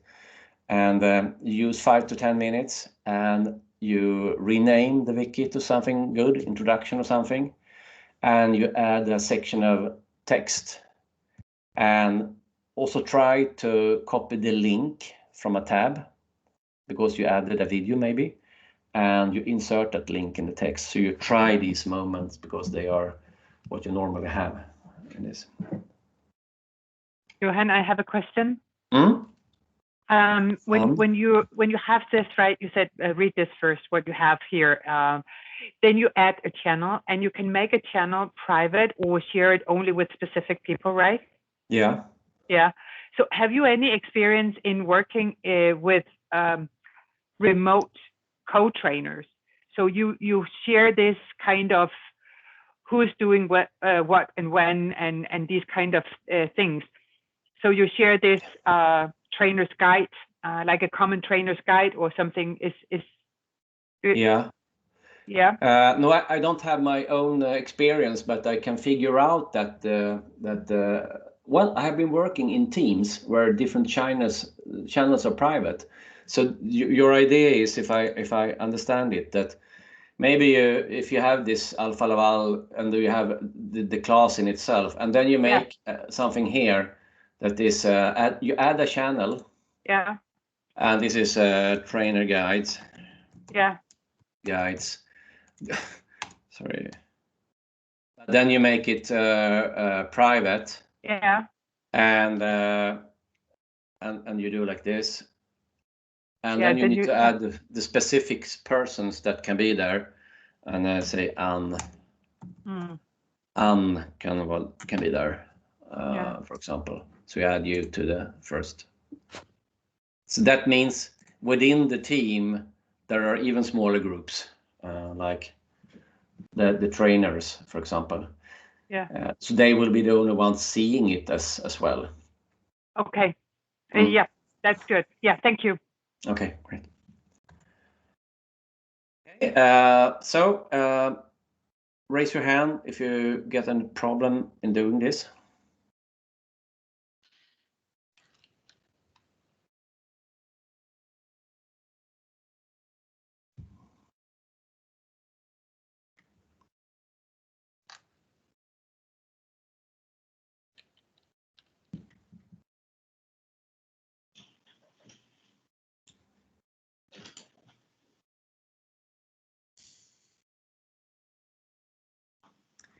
Just a comment that even if you don't make a team, even if maybe you're only doing a calendar booking, but in the calendar booking you have a lot of resources that are pre-work or things. It's a good place to use the wiki there as well. You can add a wiki to make a description of what should you read before, what should you do, the process in itself. So people understand, read this first, and how to prepare for the actually meeting or the actually lesson.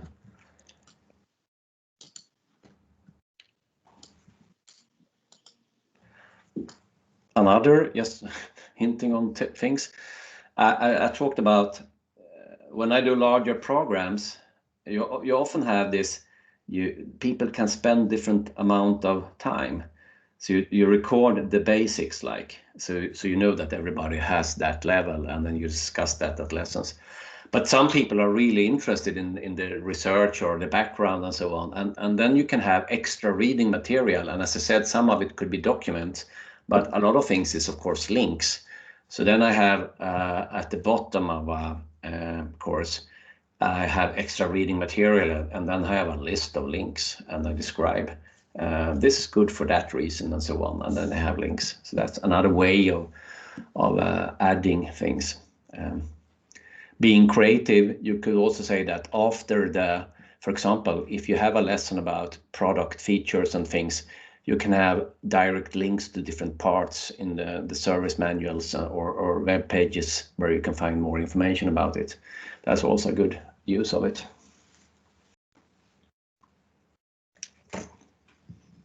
Jakob.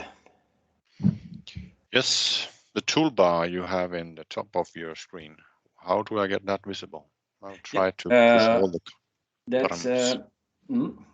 Let's go to the pre-work. If you look at the wiki is saving everything you do something, it saves. So normally when I start, it's open. When I click in a section, the toolbar comes up. When I click, if I do an alteration, I take away the dot and click somewhere else, it is saved, I mean, in the top. So that's a little bit of a hassle. You need to know that it saves all the time, but you have to click first. For example, when you make a link, it's not just to go up here and try to mark something, have a link. You have to click it first and then mark it.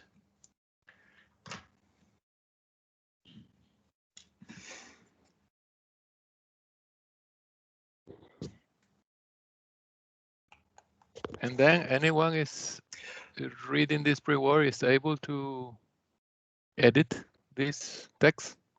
Actually, they are. Okay. So, yeah. I had a question about the chat field connected to the wiki. So what I write there, it's only located to this place. It doesn't show up anywhere else, like in the main chat. Actually, you can see this conversation is connected to your expectations. So if I go to the general posts,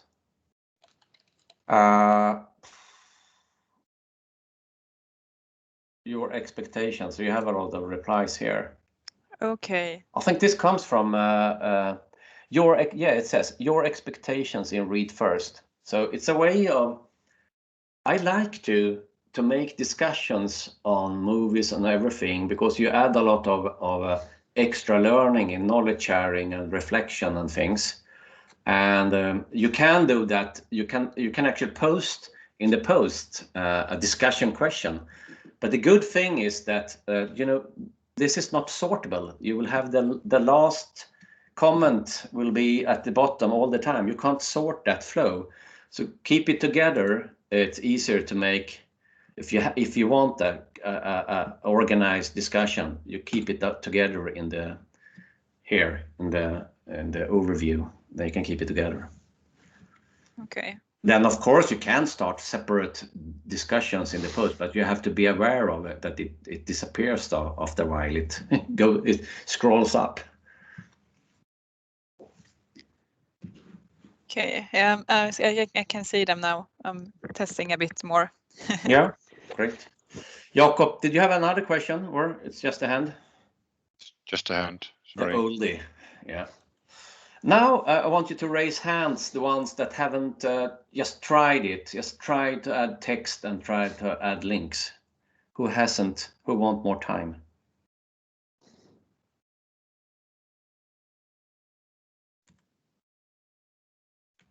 If not, we're gonna actually move further on. I was starting to explain this about discussions. I feel it's very good. It will drive progress my experience is that if you have that kind of activities, it will drive progress. And you can do a lot of things. You can set the tone yourself. You can encourage. In some cases, I post a video. You can post a video of yourself talking, and you try to set the tune by making the first post yourself. If you want people to pay attention, you know, so it comes up as a notification to the down right, then you do the at a person, at a team, or at the channel. Then everybody will get a notification down right. In some cases, if they have that on, they will get emails as well. And one thing you can do is that you tell everybody to write the reflections, and then you can make another task that now put likes on the at least 3 ones that you think is good. So you're adding likes means that you read the other ones and that you're really giving feedback somehow to the others. So using like is a part of the tasks. And then of course, promoting this to share knowledge sharing. And of courses I've gone myself, for example, Burrs in Deloitte has a lot of courses where this is a standard way of working. I feel half of the content, half of the learning is from the knowledge sharing. So that's one way. Here's another way to promote progress. As we talked about, we have the problem of seeing, are they doing the pre-work? And a team has an analysis part where I can see a lot of things. So I can look at this Alfa Laval, for example. Let's do that. If I look at this teams for Alfa Laval, I go to manage the team, I go to analytics, and I see who has been in, and I know it was more than, I can see that I think this was the 27th was the day we did it. We had over 20 users. Otherwise, the day before, a lot of people actually did their homework, 13 persons, 4 persons. So I can see the engagement here. So you can look at all channels together, or if you want to look at the specific channels. So there's a lot of statistics you can see, and you can see how many posts or mentions and things people are doing. So look at this and find ways.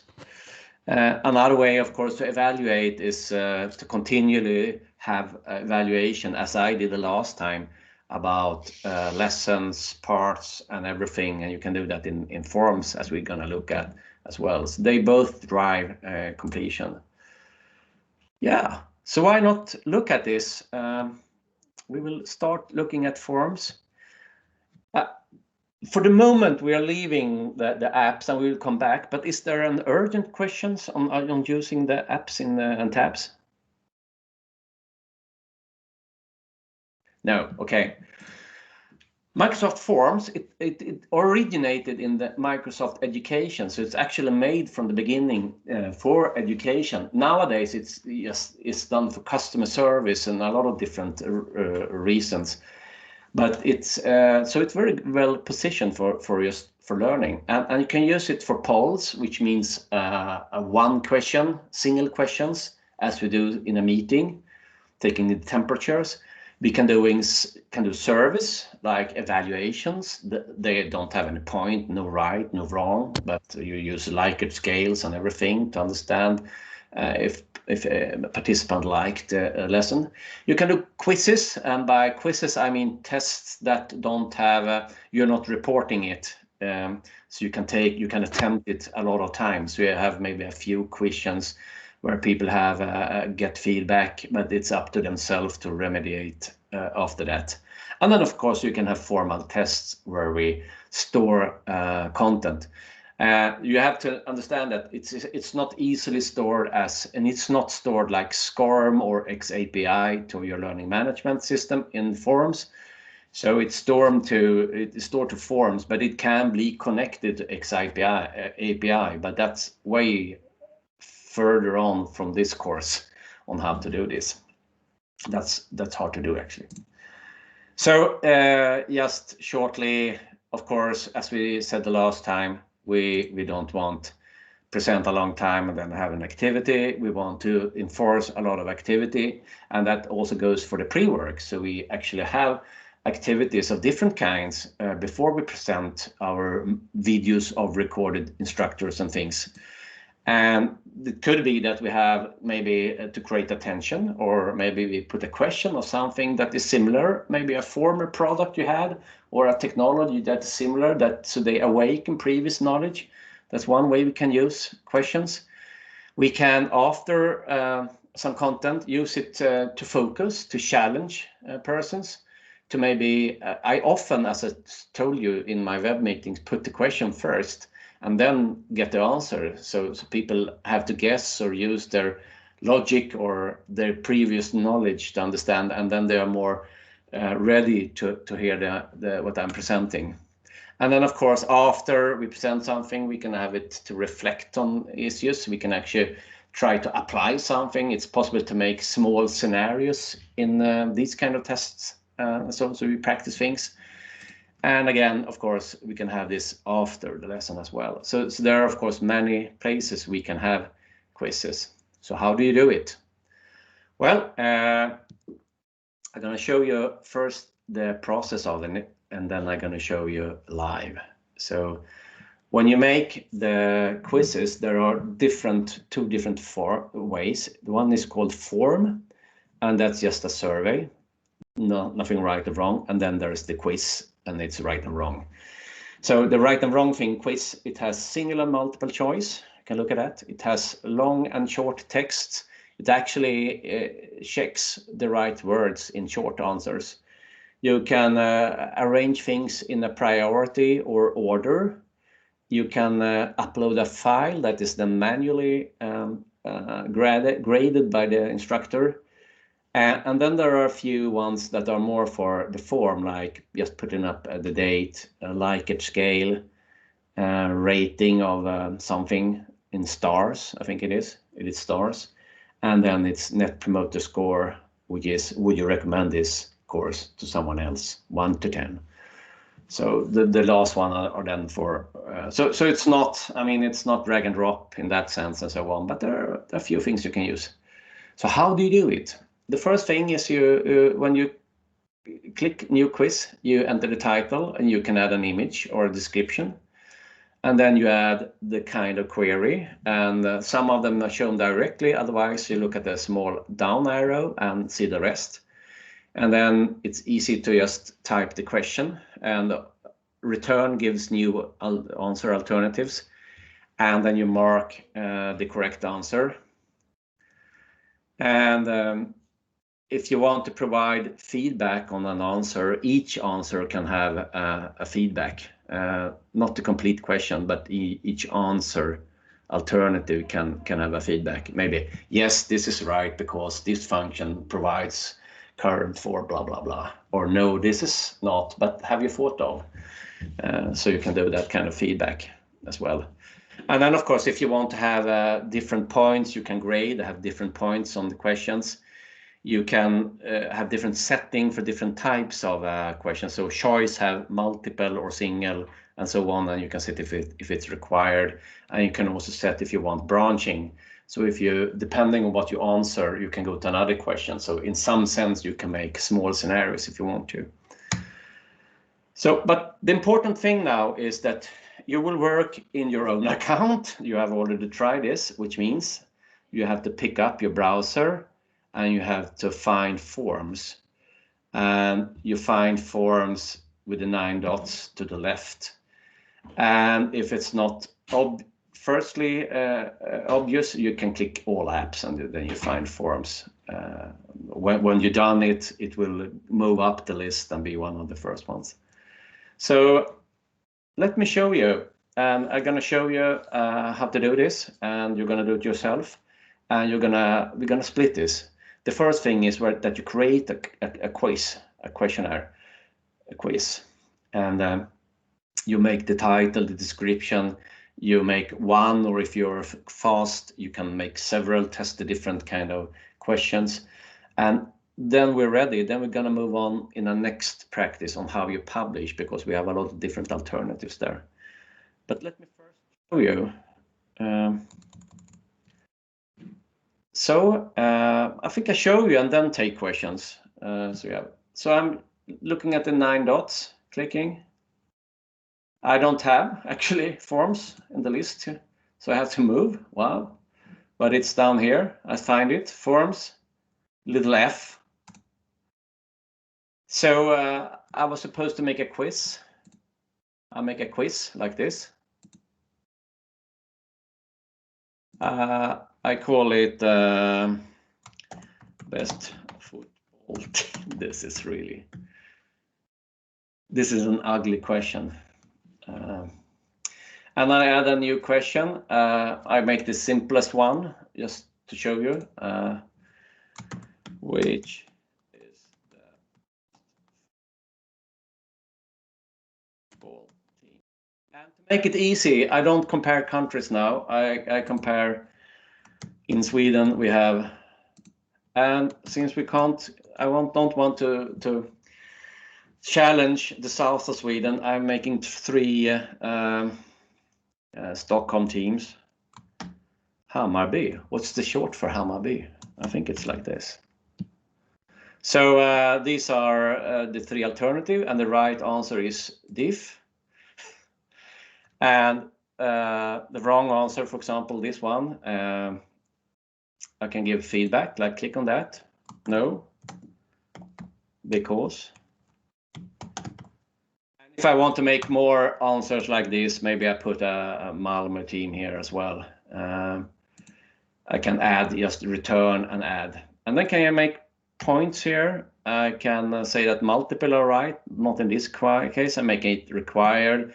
And there are different alternatives around the 3 dots. So you can see in this case, we can either shuffle the options for each time. Yes, that's a good idea. Make them random. We can, instead of option buttons, we can have a drop-down list. Math, I can't see that is applicable right here. It's to be able to write math, signs. And you can have a subtitle here. Well, click on the answer, like one answer. Could be something, a help text maybe. And then, as you see, you can add branching. So this is how you do one question, and then you can preview it directly and check it out. And there are some settings here that we're gonna look in the next practice, but just you can do it once at least. Which is the best football team? And if I select AIK and say submit, I can see the results, and it gives him some feedback. No, it's Djurgården, and it's not right because blah blah blah. And so then I can test it. So do this and elaborate a little bit. And I think some of you will scream that you can't do it twice. So I show for the ones gonna test several times, there is a setting here, and that's not default. So you have to do settings. So if you come here and see that you can't answer several times, then it's like this. Only people in my organization can respond, and 1 response per person. You can click that away or make anyone can respond. That will also solve it. So the idea, find forms. You see. I think there is maybe also a setting to remind about, sorry, the text is so small, but about people being anonymous.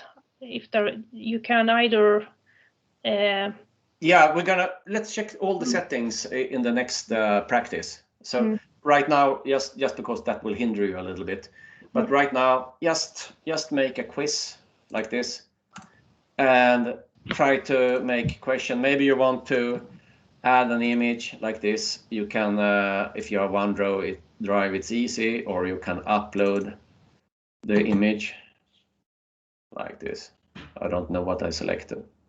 Okay, it was a very big screens. And you can, of course, make a description to the quiz, describe the quiz. If you remember, when I make an evaluation, I describe a little bit why you're going to do it and what I'm going to do with the result and so on. And then you add questions. I can try to add a text question. What is the capital of Norway? So, and in this case, when I add answers, maybe I spelled wrong. So Oslo is of course correct. But if I want to, I can also make another one, which is the also, if someone is mistyping. So I can try this. If I try this, preview this, what is the capital of Norway? And I say also, submit. Yeah, it says, in this case, it only say that I have everything right. So it says the correct answer are Oslo and also. Yes, just try it out a little bit. And raise your hand if you have a question.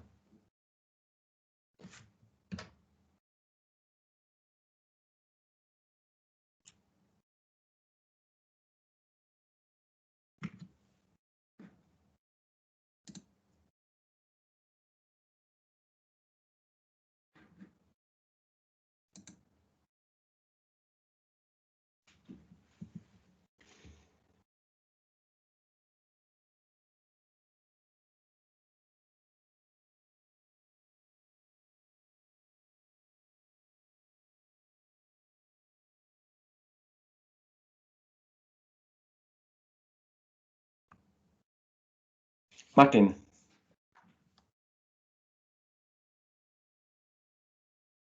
Your audio.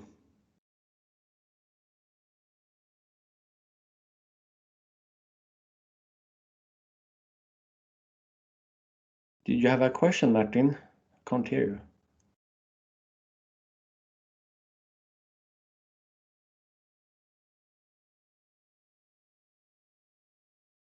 No.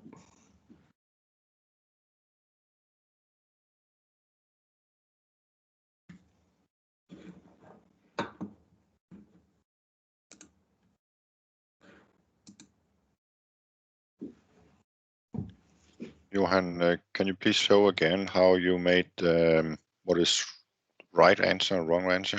Mm.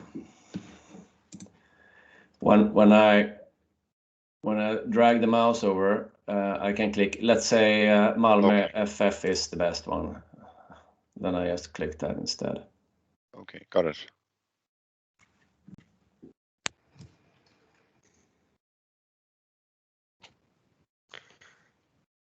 That doesn't happen here. I only can delete them. Then you have to ask yourself, did I start a quiz? Maybe. So if you look at here, it says new form. I have to start a new quiz. Yeah, maybe the that's default is, of course, to trick you. It's form. So you have to select quiz. There are two alternatives. Yeah, thanks.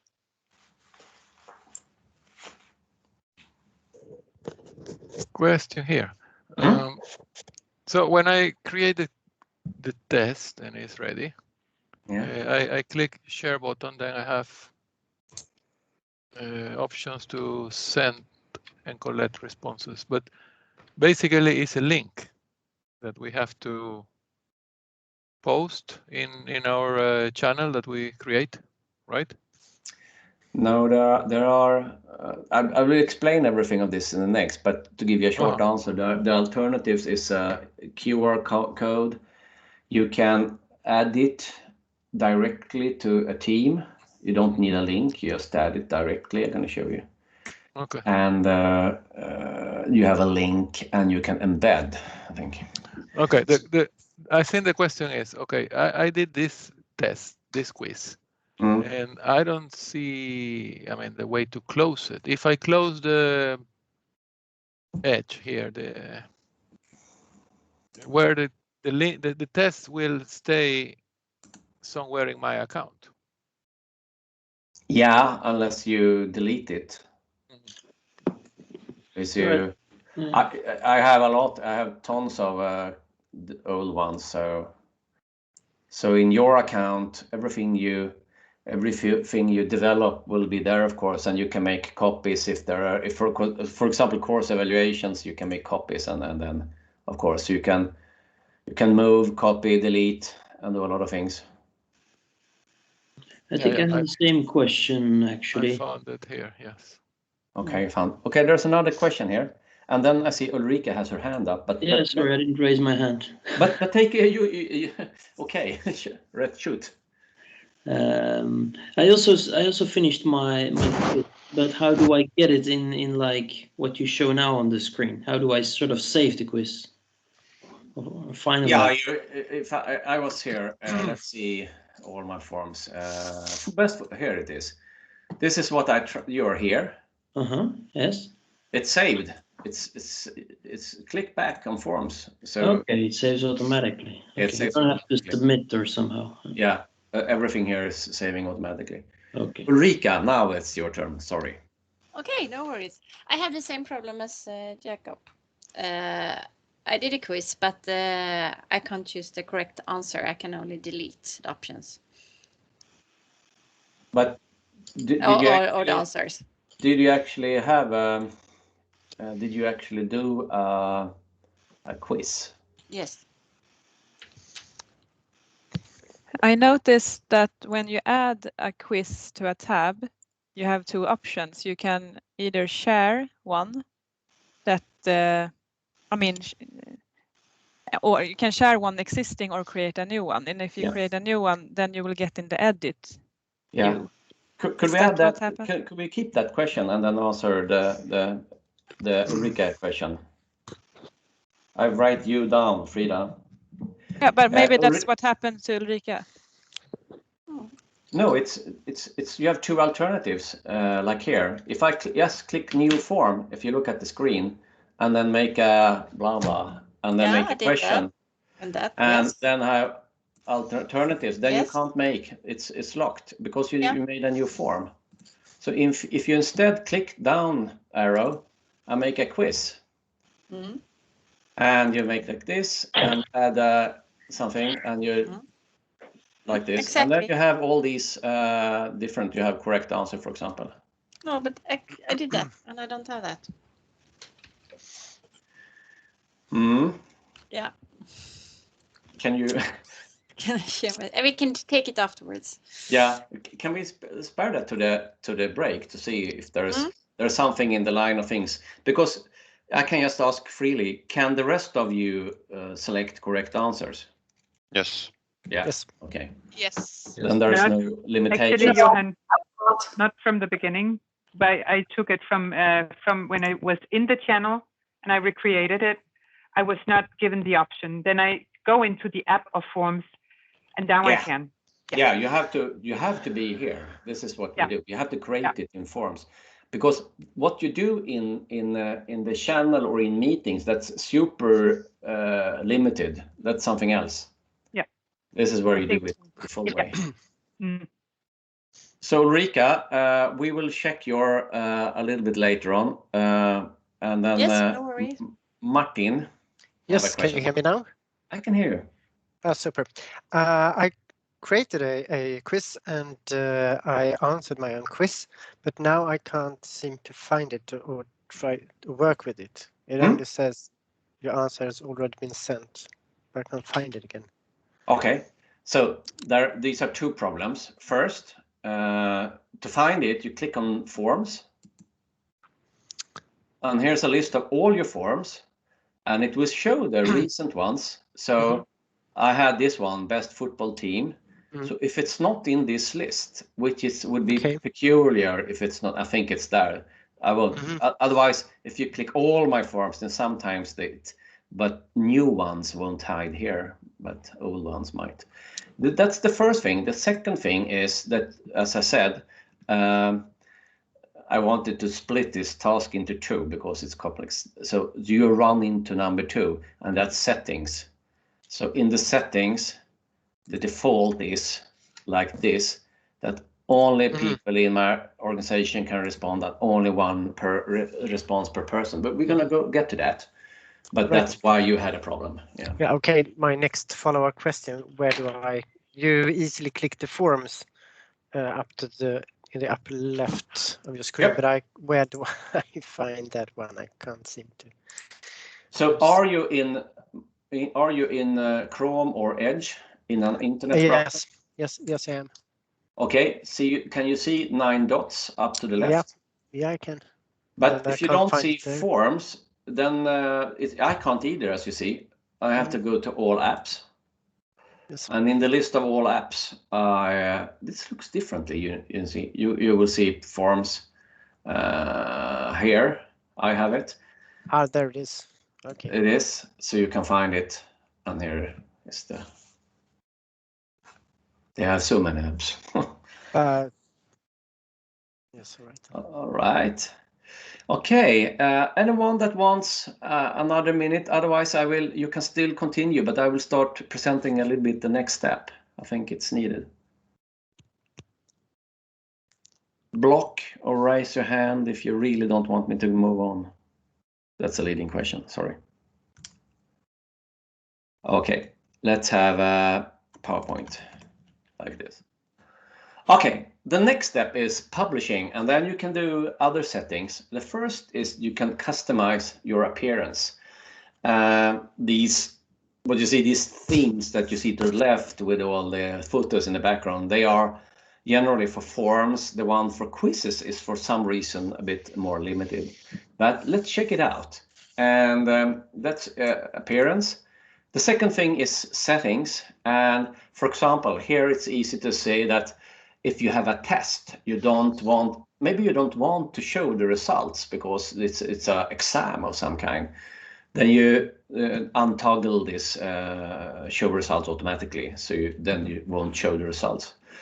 And then it's the question on who can answer. And I used to say that every time it's something that you're going to use for practice or not recording reasons, then click anyone can respond. That means that really anyone outside organization. I use that for surveys and a lot of things.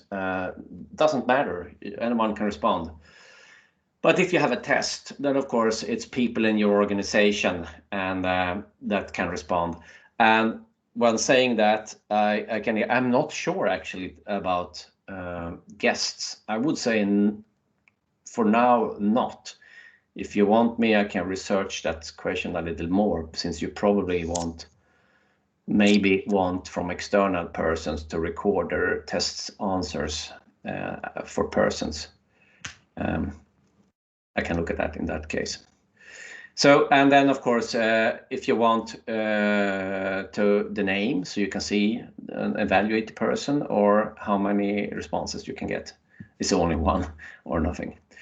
And then you might look at when you make evaluation, then you can say customize the thank you message. That can be customized, then you add that. That's something I do. And that looks like this, the publish. So when you publish, you can do it directly to an email. So it just opens up your email program. You can collect the link, you can make embed code, you can have it directly in Teams as a tab, as I showed you. It's possible to have in SharePoint as well. Just as in Teams, it is a web part that is possible to have in SharePoint. So within your intranet is a test, maybe just showing, or you can have a QR code that we had the last session. So let's look a little bit about these things, and I show you. So let's go into this best football team then and see what I can do when it comes to themes.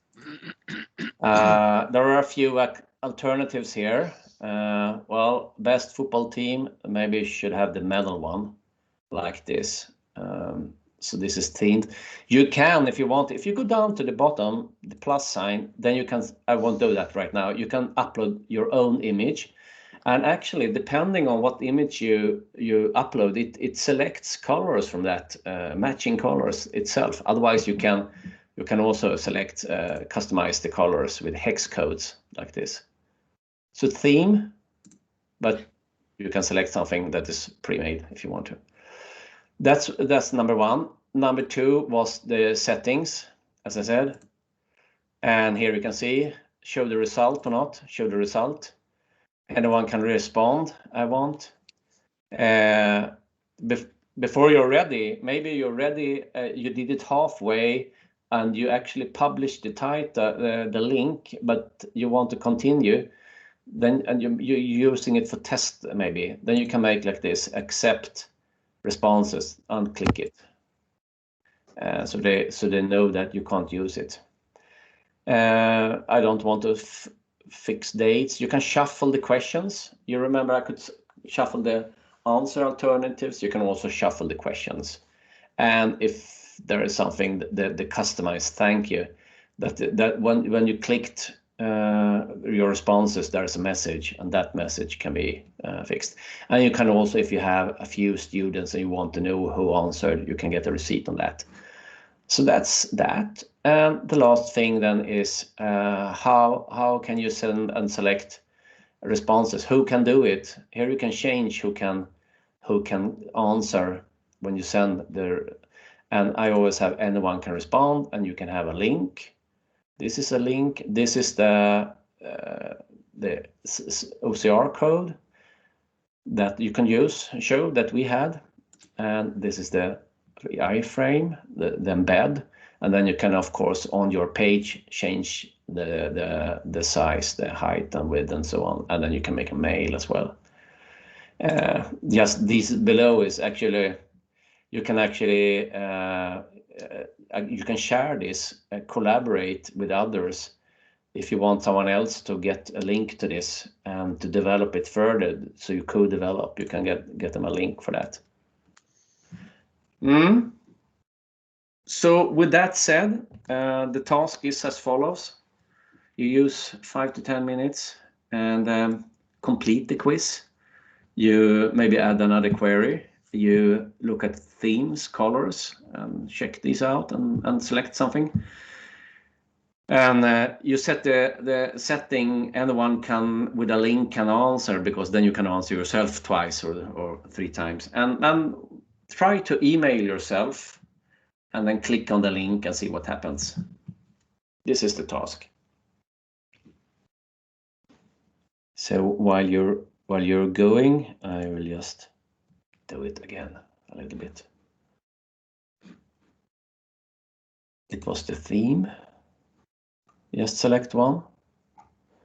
It was the settings, and maybe here's show the results, important for test, I think. Quizzes, anyone can respond.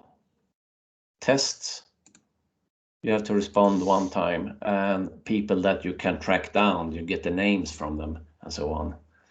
Only person in the organization. That's it. And then sharing, of course. You click on the link, email. And now on my other screen, my email program started, and you can send a link. So that's it. Just try this. And you have a hand, Rolf? No, I don't. Yeah, I have a question. And can you have different themes for, if you, let's say you have multiple questions, like you have 3 of them, you can only use one theme. Yeah, the theme is for the background. If I had different questions, for example, text question, I would maybe have a picture there. Picture to the question, actually. If I got it like this, where is the question? Here. So I would probably add a image or a video. You can have a video as well. Yeah. So you can actually show something, a process or an animation, and then put a question. So I would do this and then have this picture for each part. Thank you. Yep.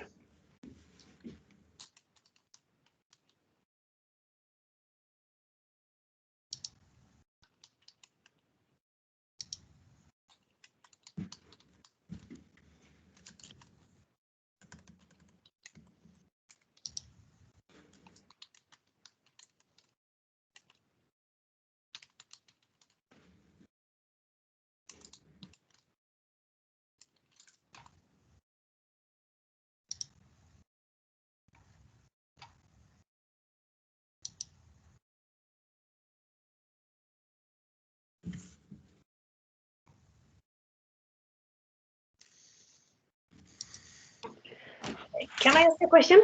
Yes, absolutely. Sorry, I didn't look. I didn't raise my hand. Oh, okay. Oh, good. But maybe we'll talk about this, but my question is about when running, a live Teams meeting, and you want to have like a quick poll for just, some quick engagement and then move on. It's just, it's just for the sake of getting some engagement. And it's maybe only one question, and then you want to see the results at once. Do you use the same that you create this in forums and link that in your meeting, or you There are actually two ways to do this.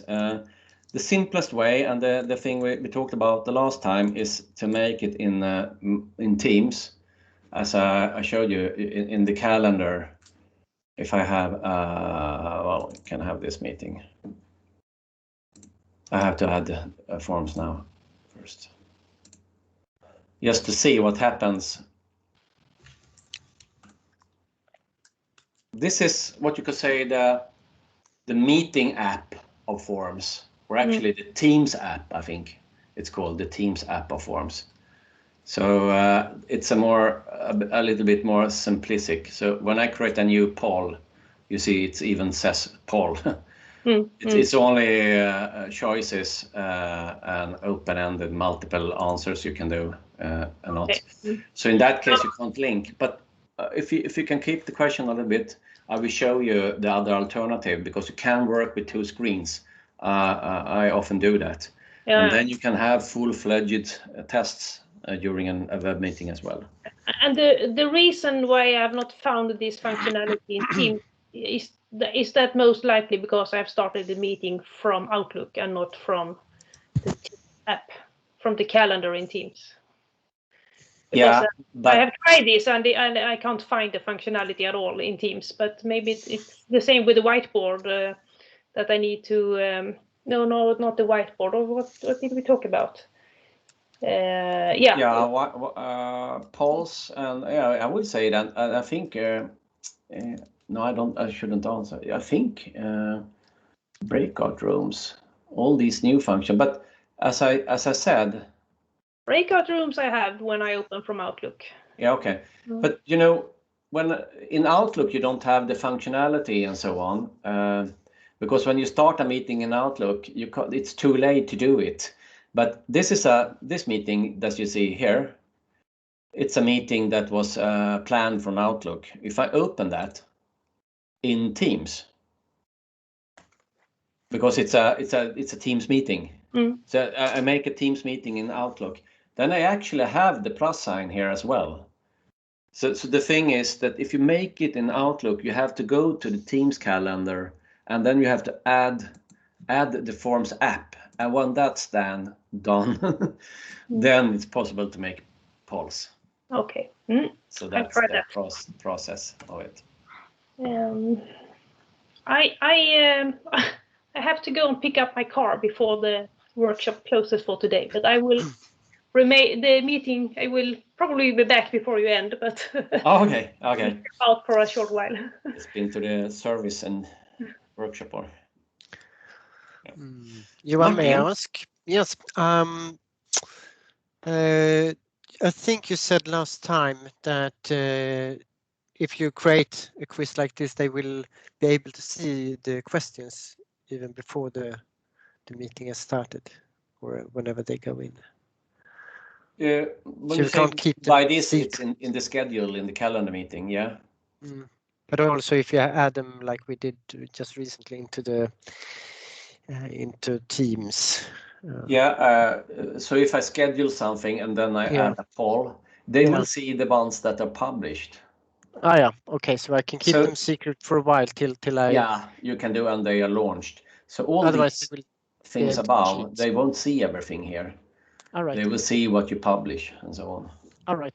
So my advice to you is that, because this is, I think it's a little bit bad, you can add a lot of apps here, but not all of them actually works. So it says that's optimized for meetings. These ones do work here, for example. But if you want to add, I think I was trying to add a PDF document. It wasn't, at least not initially, shown as a tab here. So I would test it a little bit. And but the basic idea is that all apps will be able to show here and also within the meeting. So when they say that it's adapted for a meeting, it's that it shows up, in the sidebars. The sidebar is chat to participant. That's a sidebar. It will be a sidebar for that app, like there is for Forms, for example. I can show you, since I obviously clicked and made some kind of form. At least I added forms to my meeting right now.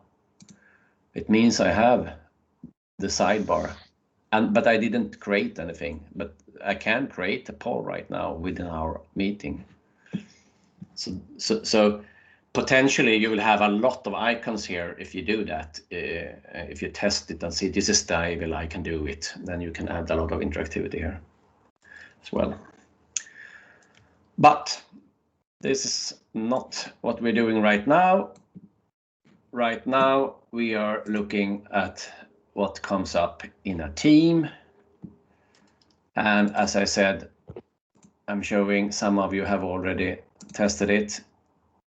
I can add an existing best football team here, for example. This is what we are doing right now. And now, of course, it says that I didn't. Your response has already been submitted, so I have to look at the setting. I thought you did that. No, I didn't. I showed someone something. So now it should be possible. So then I probably need to reload it. So here it is.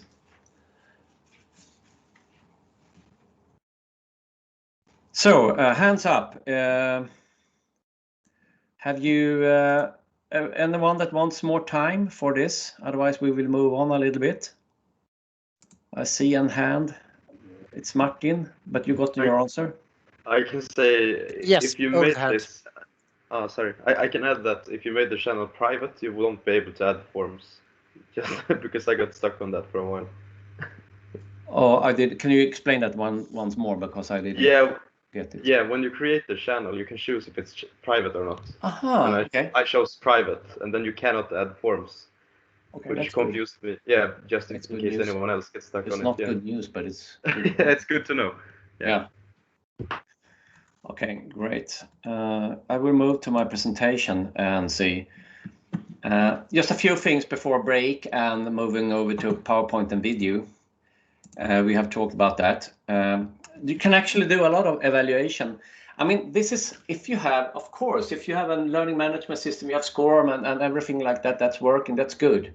So, but just to see, there might be applications of this.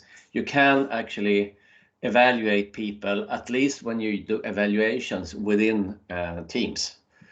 So what I do, when I click responses, I'm going to show you, I can get all the answers in one view, but I can also click look at the answers, and then I can check.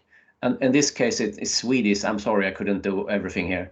It says anonymous person number 1. I can say it should be a name. If you collect people, it should be a name. You can see their points. You can give feedback on the complete thing. You can publish, so the person gets it the corrected or the test results. And here's the feedback, and you can also it will show the right what they answered and what is the right answer. It is automatically given points. In some cases, when it's uploading files, you can do it as a teacher, and you can give unique feedback on each answer as well. So this is correction of single persons, and you can also look statistics for per question. So if you look per question, you will see a typical question, and you'll see how many has answered each alternative. And if it's wrong distributed, you probably have to correct your lesson somehow. So this is another way of trying to evaluate. So how does this happen? I'm just going to show you quickly. If I look at responses here, I only have one response. Maybe I should preview it and make another response like this. so it's wrong. Now I have 2 responses. So it has, this is only 2 questions. It shows the overall class. I can review each person, and it collects me, and it's only me, but it could collect other persons. It gives them data. I can print, post it, so I get it back, and I can give feedback to Johan about the whole test. I can see the answer and give feedback on each answer and so on. And I can also look at the questions here. And for example, the first question, which is the best football team, and can see 2 different answers. And I can see the next question, the answers as well. So there is some built-in statistics. And as I say, you can do this easy. And if you would do it the way, and if it is possible via connectors to connect it to LMS, but it's pretty detailed. So I think that's not the reason. You're not doing it because you want to connect it to an LMS. There are so many other alternatives for that. It's for the easy way of making tests. So that's, I think we skipped that. That's forms. And so the forms is one interaction, and there are several more interactions, and we're going to look at that later on. Any questions? I have a question. Johan, this is Tia. Yes. So the question is about when we have finalized a training, and is it still possible for the participants to get access to the poll somewhere? I mean, if we have a quiz and then people answered the wrong answer, but they would like to check what should be the right one, or if they want to just read it and reflect upon those questions, is there any way to do it afterwards? I'm not sure about that, because within a team, you either have that they can give the answer, and that's not possible if they already answered. But you can also show the answers, but that will show on an aggregated level. So what you say, it's probably something that you drive from as a teacher. If I looked here on Johan, where was people? Johan. You probably can, this is Johan's result. You probably can post scores. What does it say? Yeah. By clicking this, for me, this person, posting score, give the responders access to quiz and feedback. Then you can see their scores by opening the original. Yeah, you can post a link. Oh, yeah. Sorry. What I did now, I went to the results, and then I looked at people, and then I said post scores. That meant that this link will show the person what you asked. So in this case, the person will see they're answering. Okay, so this means we can share it with the students. Then you can share it. So you have, this is your questions, this is your responses. You look at review answers, and you look at the person, you select the person, and then you post it. And the text read that the link to the test will now show this result instead. Okay, but this means that it's a manual process that the facilitator or the administrator would need to share. Obviously. Yeah. Okay. Yeah. Thanks.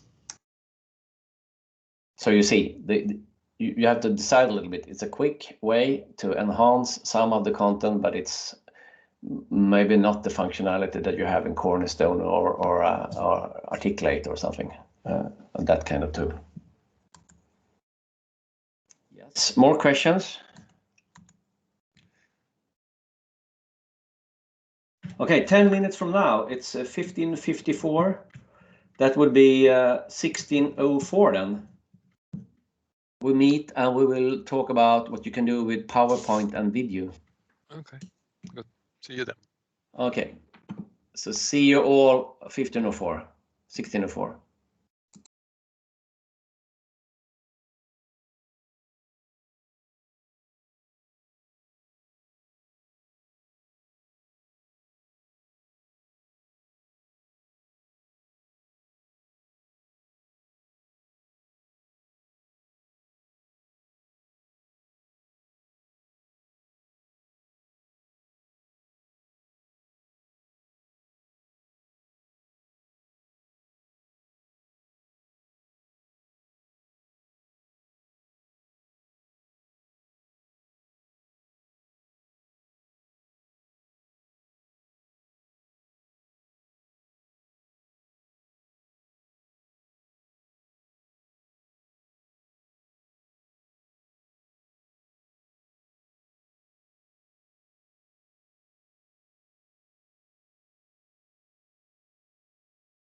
So time is 16:04 and it's time to move on, if you're there.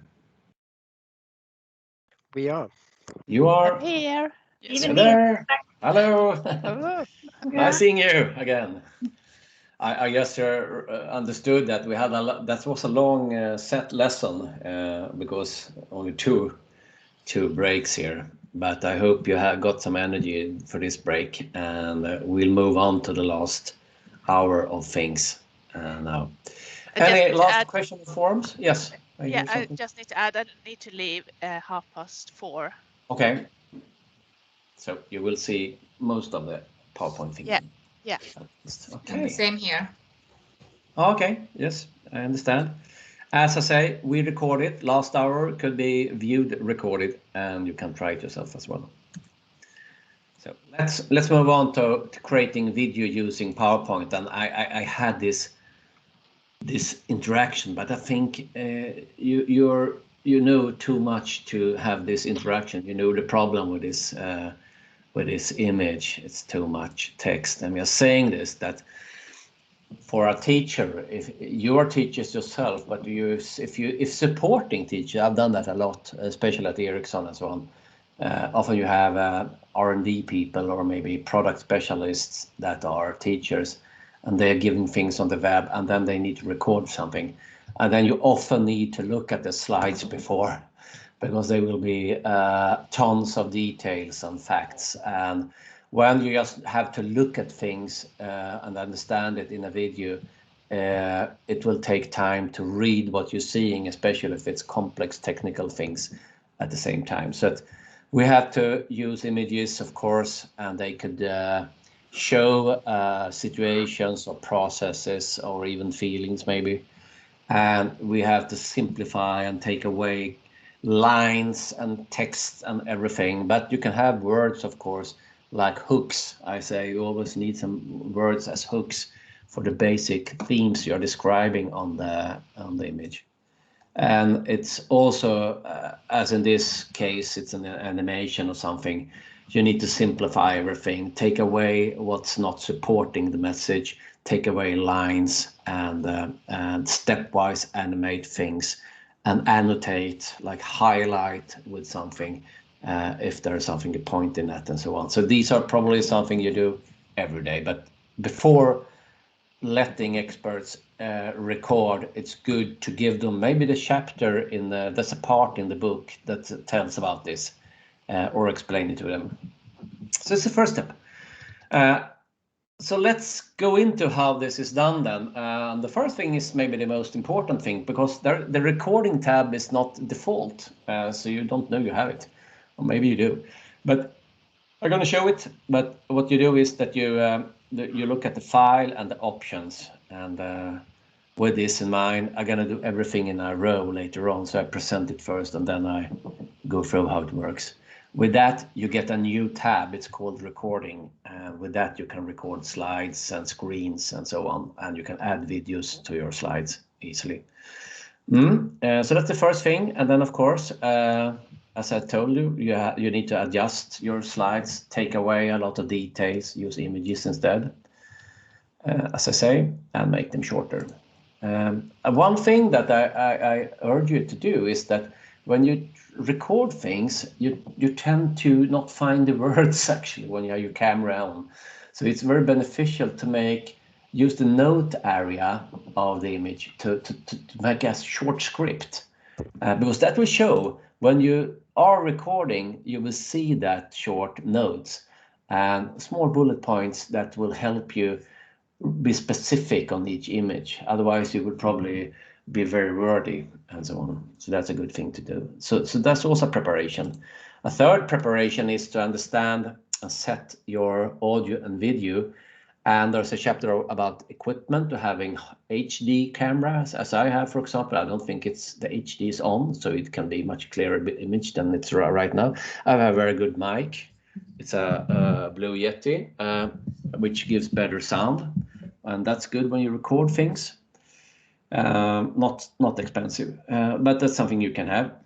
So the first thing is to set the camera mic, and When we come into the recording part, you need to click on these, so turn it on and to show your image when you're recording. And then of course make a test recording and to see that is the audio good enough, or do I need to adjust the recording level and so on. So that's something to start with. And while recording then, what you do in the next step is you first open the notes so you can have them to read from, and then you record. And we're going to see how that works, of course. And if you have complex slides, maybe a schema of something, and you want to annotate as you talk, you can do that using pencils of different kinds. Myself, I often tend to animate instead, so I do prepare it before, but of course it's more time consuming to do this. So how does it work? Let's check it out. If I do this, and I will move up my PowerPoint like this, and let's have an image with an animation. I think this one has an animation. So the first thing is I need to find the recording tab, and what I do is I go to File, and at the bottom I have Options, and in the middle I have Customize Ribbons, and to the right I have the ribbons, and if I scroll down, and you can see it's the lowest of the visible ones is recording. This is not clicked for default, so you have to click that. And again, I met one company that couldn't click it, so I hope you can. So when that's done, you will have the recording tab, this tab. So that's the first thing. If you know, I hope you know where notes are written. It's written down here. Talk about this and this. Okay, so I've done a slide. I have some notes, and I want to record it. And I click the record, and I have to. A new window pops up, and I have to move that window like this, so you can see it.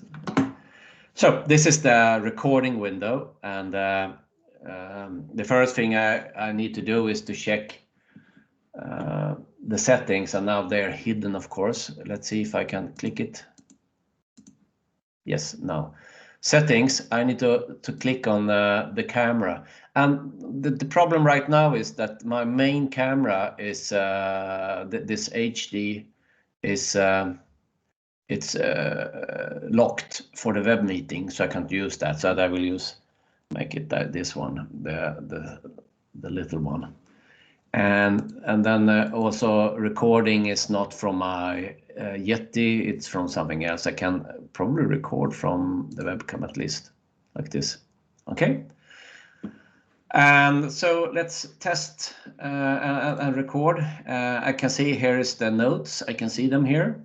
If it's more text, it's going to be a scroll bar, and I can make the text a little bit bigger if I want to, or smaller. And recording is 3, 2, 1, like this. And I test, and I can also click. If I click, I get the next animation. And I can see this little red dot that I'm recording. And I can also draw and do things. So let's stop here for this. Actually, when I forgot one step is that down the right, and this is very funny because they are default turned off. You have to turn on the mic. Okay, I have to change the mic because it didn't want me to have the webcam was borrowed. I used the standard built-in mic.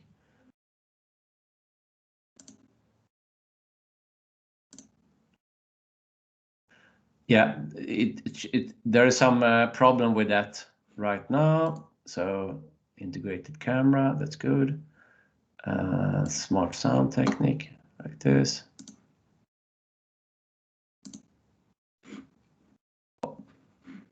You can check this out because right now, since the video is borrowed for the meeting, there is problem. I can see myself at least, but I'm just wondering why I can't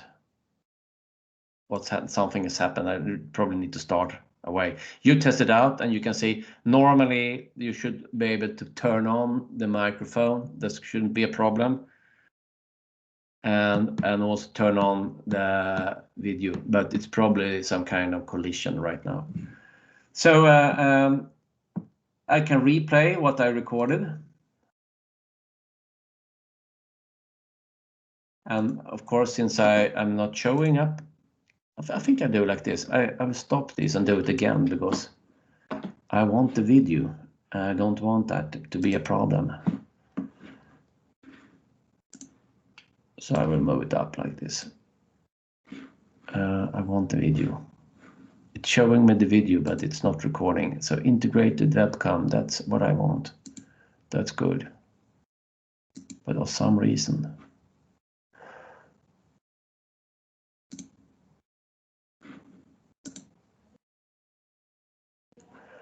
Okay. I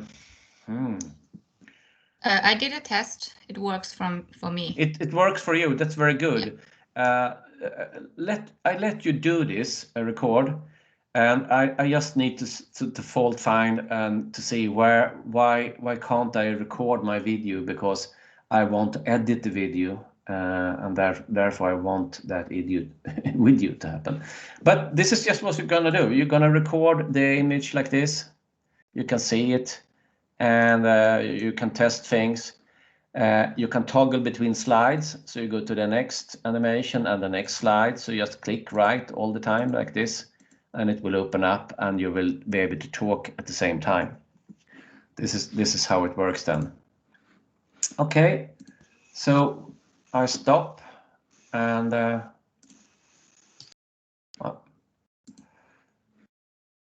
like this, and then you go back, and normally then you should be able to see the video, and but if you try to do what I'm showing you, and I try to test the video again.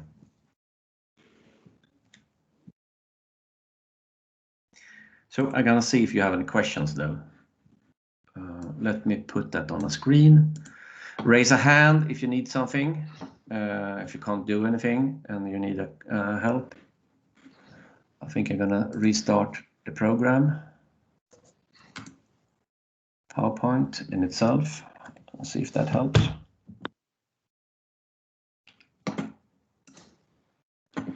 So let's start it again. And I want to be here somewhere. I just want to mention that from my experience that it will be actually a very good tool for the trainer to estimate the duration of your course. So you could do kind of pre-recording and you look at yourself, feel your tone, and and also calculate the duration of each slide. Yeah, absolutely. When you record it this way, it is. Yeah. But also, as we say, where we're going to use it is that we can publish this as a video, and so not using the meeting for lengthy presentation, so we can do this before. So let's see if everything is better now. One remark about recording videos being by yourself is that your voice becomes very boring and flat. Yeah. So better to do these recordings when you have, say, an audience. It's enough with having someone sitting across the table and or next to you and you are explaining. Yeah. Because otherwise the audience will fall asleep. Yeah. I know, I've done it. Yeah, I mean, me too, if you do things. Yeah, there are multiple ways of doing this. You can have audience like this. You could, of course, use Teams for recording, but if you want the video of yourself as a part of the notes, you could do this. It's possible. I am actually using Zoom. Zoom has a very good function because when you record, you can be cropped above, layered above the image. So you will be lively, not with my, I'm showing the roof here, but I will be layered above, and I can make a lot of roof. So that's something. Then can have an audience. Otherwise, you can train yourself to make lively presentation, and you can also make, you have to make shorter presentations. So the idea is not, the memory can't take too many facts. It's actually it's 5 to 9 new concepts to be described. Then you need to process. So the idea is to make videos that are only a few slides, like 3 minutes or something, and then have interactions of different kinds. That's easier to keep your engagement. What do you mean by cropped? That you are walking in the picture, so to say, or you can point with your hands on the pictures and slides? You see right now that there's a square. Yeah. If I would have used Zoom, I would have been cropped out like this, and I could have moved my picture so it was in the middle or somewhere. Then of course I need to arrange my slides, and okay. I don't have to have too much information on my slides, but it's easy to do, and at least when you present short things.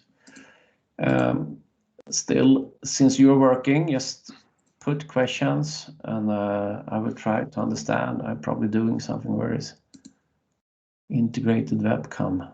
That's what I want, nothing else. Where is the video saved? Because that's the problem. The video is saved on the slide. I will probably need to upload a video on the slide to show you the next step instead. So you see, bummer. Why doesn't it work? So we should copy a PowerPoint we have, not to ruin it. Or... Well, yeah, you can do that, but it is the thing. If you have the video on, then that's for a reason. That's because they want to see you. I don't say that you should be with face on all images on all slides. So on some slides, I have myself in video on starting pages before to summarize or make conclusion or talk about personal things. Then I have the video on. Otherwise, I don't have the video on when I explain complex things, for example. I don't have the video on. So I can see here in the options, you can export the video. Yeah, you can save it in your computer. I will, while you're trying the last thing, then I will instead upload a video so we can look at the next step. Let's insert something. I will insert a video. Let's add a video from here. We have probably.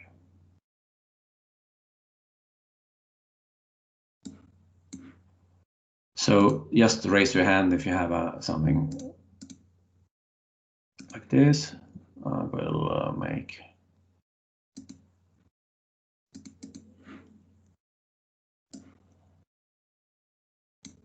So I'm faking. So when you're ready, you should have and you had your video, you should have a video down to your right corner like this.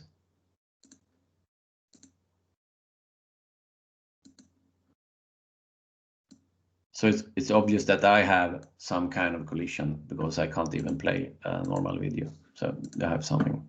You should be able to see it here, and that's enough for now.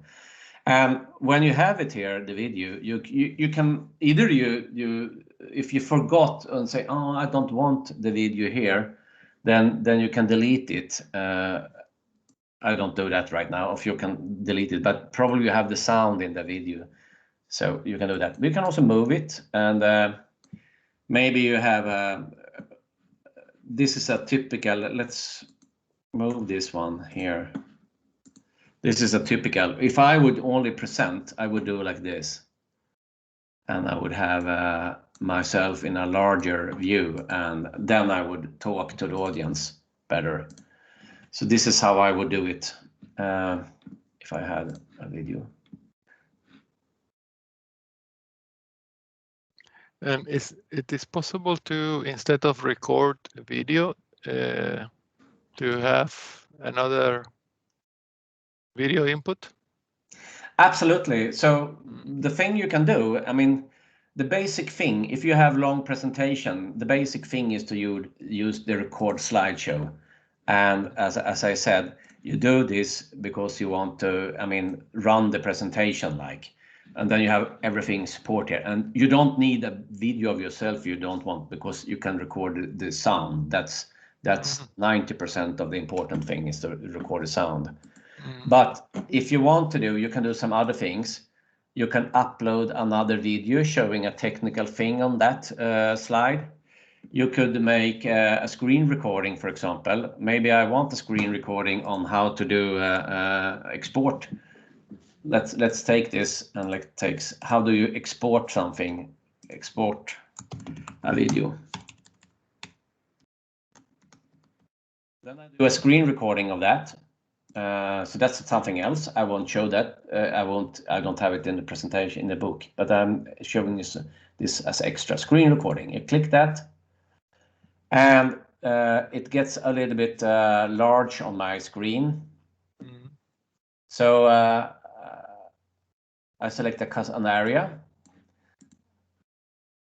like this. Maybe I want it here. Actually, it should be the, let's see, I made the area a little wrong. Select area, I will do it again. I want the file options like this. This is what I want. I want to record this, and then I record, and when I record, I say that to publish, I click export video, and then I set the settings that are outside, of course, that I want, and then I create the video. So this is how I do it then. And then I stop the video like this. So if I then present this to you,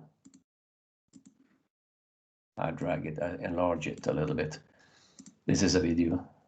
And it doesn't play. I have something with video functions that doesn't work right now. I need to restart something. So you can do a lot of, you can have external videos on technical things, you can have on screens, and you can have only audio, and you can have videos of yourself. So this is what you do then. Okay, how did it go? If I look at recording a slide, anyone that had a problem that needs a question? Yeah, I tried one, and I just picked the presentation I already have, and I simply talked to 2 slides and recorded that and exported the video, and then I find that, okay, all the slides that I didn't talk to, they were also published in the video. So now I'm trying to find out how to remove these. Okay, yeah, you have to do that before. Yeah, okay, you have to do that before. Yeah, I think so. Okay. Yeah, you have to do it. Normally you crop the video to the different subtitles, so you have short and sweet videos, 3 to 5 minutes or something. I would do that. Joris, was it you talking, or is it no? No, it wasn't me talking, but I have a question though. When I present live, then I usually use the laser pointer. PowerPoint. Is there such possibility as well when you record? No, you can see the alternatives are these ones. Yeah, this is a laser pointer. Yeah. Oh, I don't think I had that one. I had all the other ones, the notes and the pens. I was a little bit surprised. Okay. It's the one to the left for me. Okay, we didn't have that. At least not me. Okay, then it's a new version. Then it's probably coming. Probably. Okay. Yeah. So that's it. Yep. Any more questions? Yes, I have one. Johan, can you just repeat? If I only want audio on the slides, How do I do that then? Yeah, then I need to do this and show you. Sorry, I need to. This is some window management, I would say. Like this. So it's down here. As you understand, my video doesn't, but so you have to click it. So if you click it, it probably works. So you can see it's on and off, and you can also decide video on and off. Or you can also decide to see yourself or not. So you can have different. Yeah. So you just click there. Yeah. Okay. Yeah, you click there. Absolutely. Okay. Next step is to publish, and the easiest, there are two ways of doing it. You could either save it to your computer as an MPEG-4 and then use different video services, or upload it to your learning management system or whatever you have. You can also, but you need some kind of streaming service to show it to the end user. So either the LMS or YouTube or other services. So that's number one, and that's easy. You just select file and export, and then create video, and then you have some settings I can show you. The other alternative is the streaming service of Microsoft 365. It's called Stream, and when you click that publish to stream, you immediately set the title and description, and it uploads then to Microsoft Stream. And up in Microsoft Stream, you can do a lot of things actually with the video. I'm gonna show you a little bit. So let me first just show how to do things.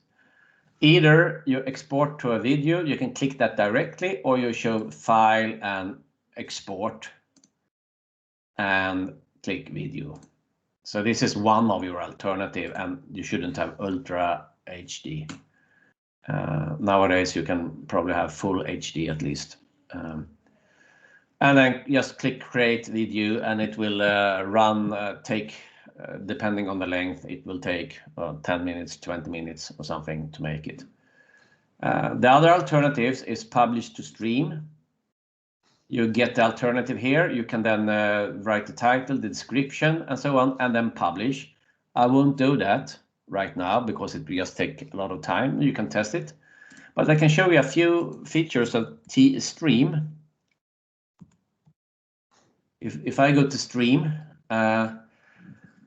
this is my stream with some old things, and so it will come here, and I can see all my videos, and these are some old ones, and I can click one. So this is an oldie, and within this I can edit things. I can, for example, edit you can see some of the editing you can do. You can crop the video. I can add it to a channel. I'm going to show that in a minute. I can add it to something, a channel. Learnability. I'm going to show that. What's meant with that. So I added that to a channel. Something more I can do, if you want, we're not going to go through that, we don't have the time, but you can actually add forms here.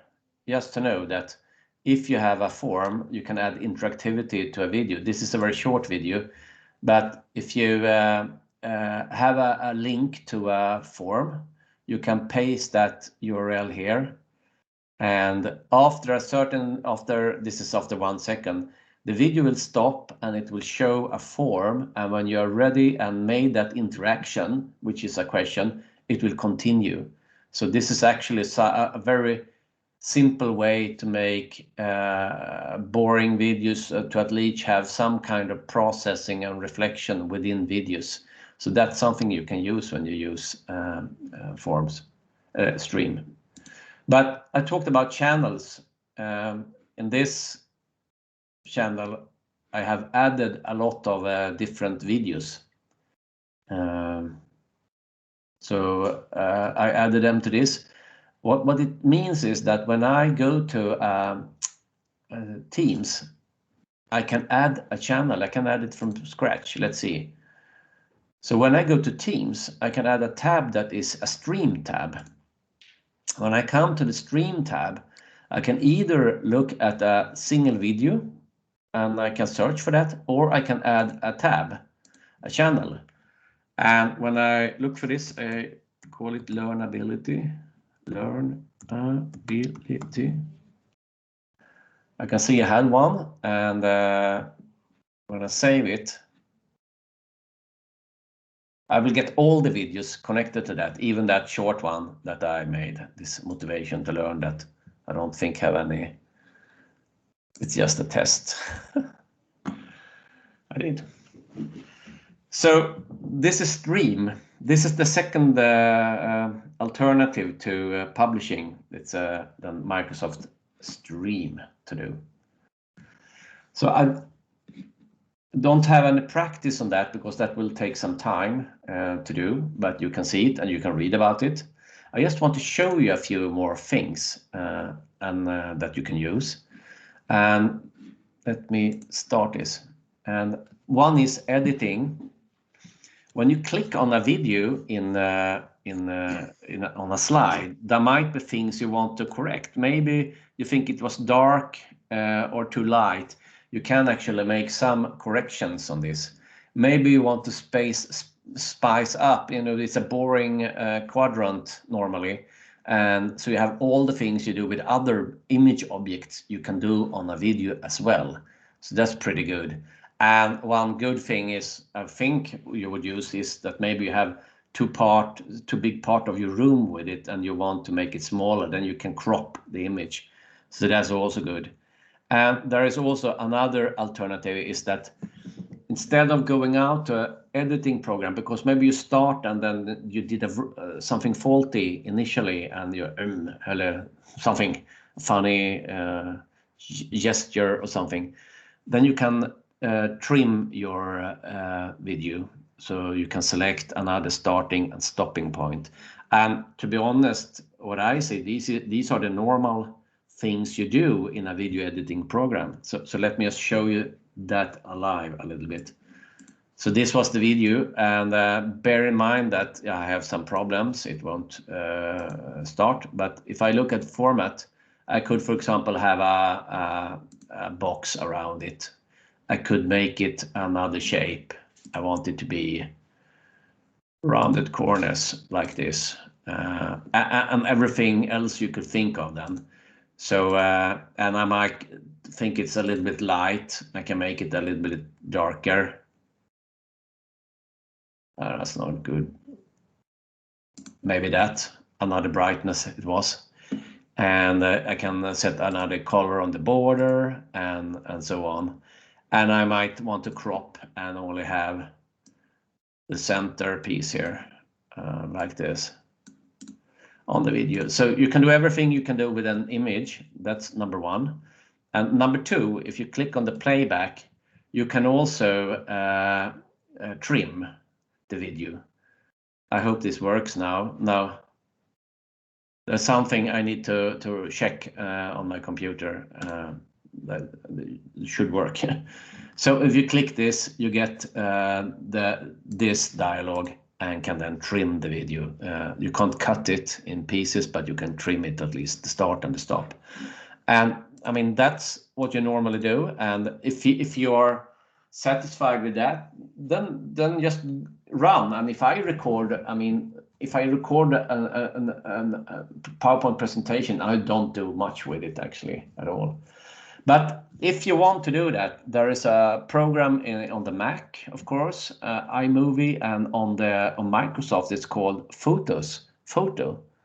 And if you open that up, it has video editing as well. And on that you have much more functionality. You can you can add images, you can combine several videos, and but it's still very simple to use. You can trim as you see here, and you can make different kind of effects and so on it. So that's step 2. And maybe that's something you use if you have a total external. Maybe you're shooting a video of a technical equipment or a teacher standing and presenting something, and then you want to edit it. You can do it without paying and using a video editing tool. If you do, there are some simple tools.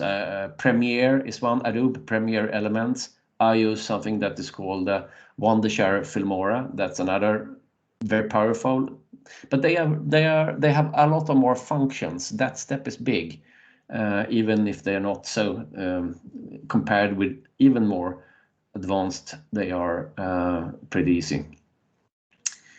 So that's what you can do, and a little bit about equipment. Yes. Sorry, Yeah. can I have a small question on Okay. the video that you had in the PowerPoint? Was that like an embedded MP4 file, or was it like a link to stream, or the one This that one you... was this one. No, That's the one that you showed. You could edit and you could. Yeah, this one. This one. I can edit that. Yeah. Yeah, I can edit and do that. It's an MPEG-4 uploaded. So it's not embedded. It's a file. Yeah, it's a file, and then where is it? Something that you have on your drives, or yeah. is it on like? It was on my drive. It was on my drive. That's what I mean. It wasn't a link from Stream here. No, it wasn't. No. Thank you. It was something there. Yeah. I think from Stream you have to download it first to do this. So just show you that in the book there are some recommendations for not so costly, but I mean, doing this with your laptop is not to recommend. You need at least an external mic or a webcam. So that's something to think of. Another thing to think of is lighting, to add some kind of extra light for this. You can read more about the books. So I wanted to spend the last minutes on apps and things, but I need to check if you're there and if you have any questions. Joris.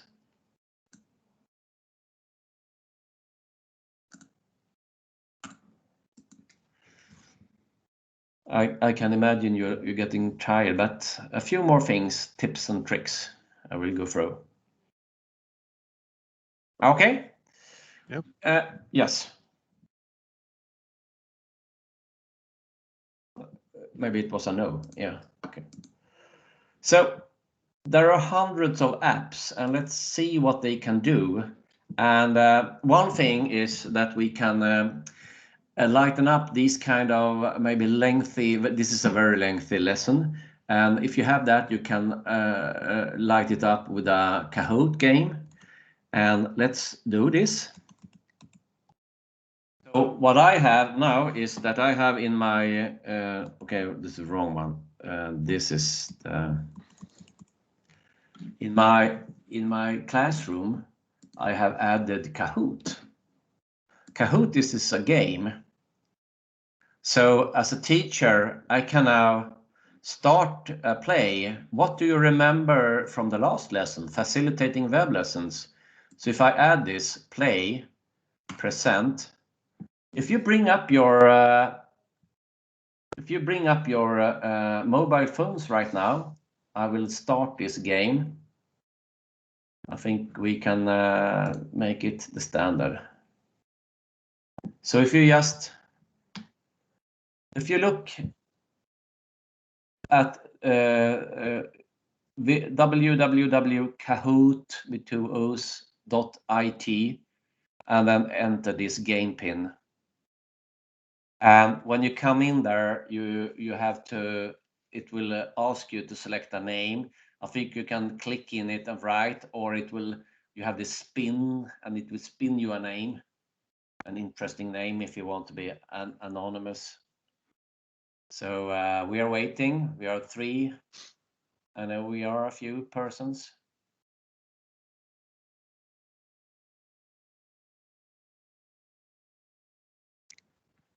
I think you're missing the annoying sound. Hello? Yes? Yeah, I have a question. I am not able to see Kahoot in my apps, even if I search. But if you look at your browser, you take your browser and you say, www, your internet browser on the mobile.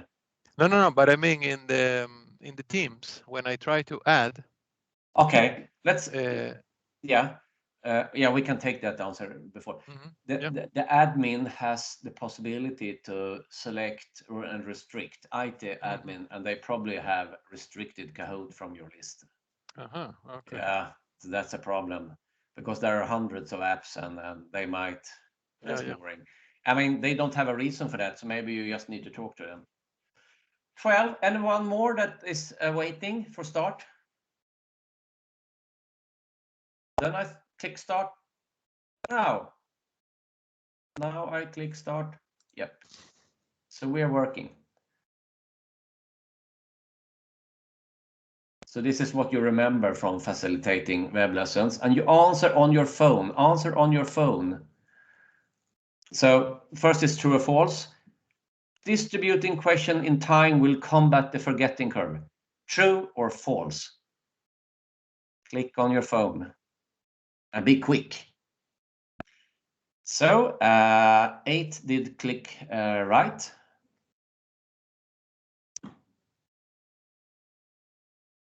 And we can say number 1. Who that is, I don't know who it is. Let the skis present that later on. Frida Tua. Take the next one. And what is most important when starting a web lesson? And you see, establish a relation, explain what lesson is important, tell a joke. That list the content. 7 had right. I mean, number 2 is also important, but mostly important in a web lesson is establish a relation. Okay, let's see. Still number 1. Wow, quick one. Now you have to be trigger happy on the. How often is an activity needed in a web lesson? Every minute, every third, every 20th, at the end of the lesson?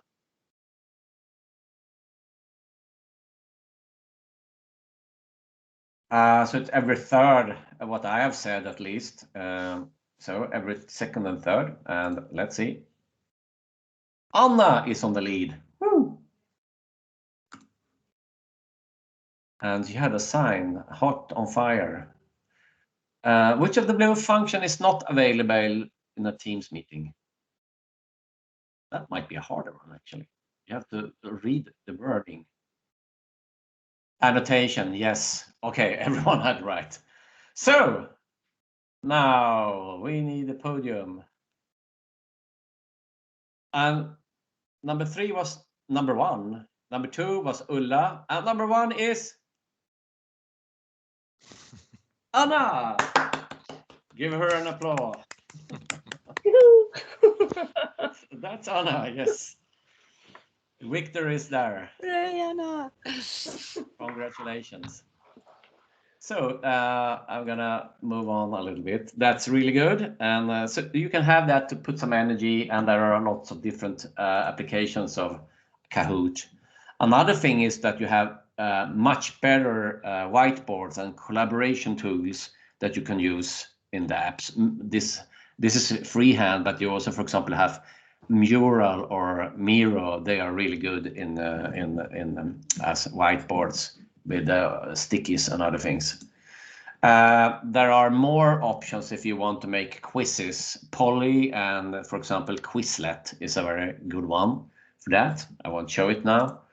But this, I'm going to show this actually, because this is if you make an own course and maybe you want some extra reading, then you can have a tab that is it's like a small LMS actually. It's connects to a lot of courses. It's called Go1, and I'm going to show you Go1. Then I need to go to this one. I have I think it's probably in the pre. Where did I put it? Classroom.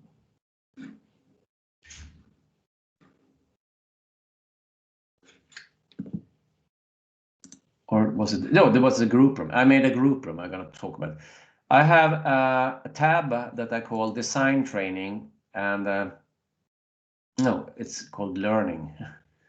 Excuse me, jumping. This app, it's called Go One. We can check where it is. It loads like a front end, like an LMS. So I can have short courses here that I start. Let's see, let's click that one. It's just a video.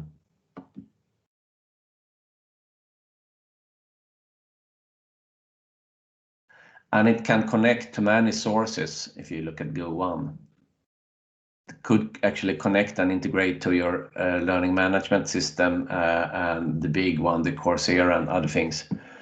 It's okay. Yeah, I just took it up, so this might be something that is super good. In some cases, it's actually pure e-learning and so on. And in this case, it's just a video, so I have to mark it myself as okay. As run, it's not. But if it would e-learning would report in that case for me. So I want to show it. It's a bit slow. What you can do is that you can, for example, have, if you have a course and then you want to have some extra reading, you can add that. You can search Go One. You can add text and web links and other files. Of course, this is the free version, so I can't do much. For example, interactive content like e-learning, I can't do it because it's a free version, as I said. But I can search the complete library. So it has a lot of things here. 25,000 results of different mastering data analysis. It's an interactive course and so on. So this is also something you can add, and that comes all the time, actually, new things. And I might have a new, no, I will come back to Microsoft. They have a real learning management system that will come up. But this is more to enhance your own courses. So just a few more things. Time is clicking. You can use this, what I'm showing you right now, even in lessons, in web meetings, because you always have two windows, and you can teach the students to actually use the two windows in parallel. If I do that, I can show you right now. If I take this is my window that I'm talking with you. This is one of it, but the other one, this is a place that here. The other window is the Teams meeting window. If you have a long course and you have pretty good, they are pretty IT mature, the ones you're working with, you could of course teach them to have both windows up. One is for communicating and one is for interactions. And then in the classroom you could have polls like this one. For example, the answer here, you could answer yourself. If you try to find the Teams windows, you have two windows, the meeting and the channel. If you then go to the classroom, you will find, and if it's not visible, you can look under the 3 more or whatever it says and find poll 2. And please answer what you think is, I just check everything here, submit. That's and while you're answering, I will add this form, result of the form, so I can show as a teacher. And that's something, of course, you prepare before.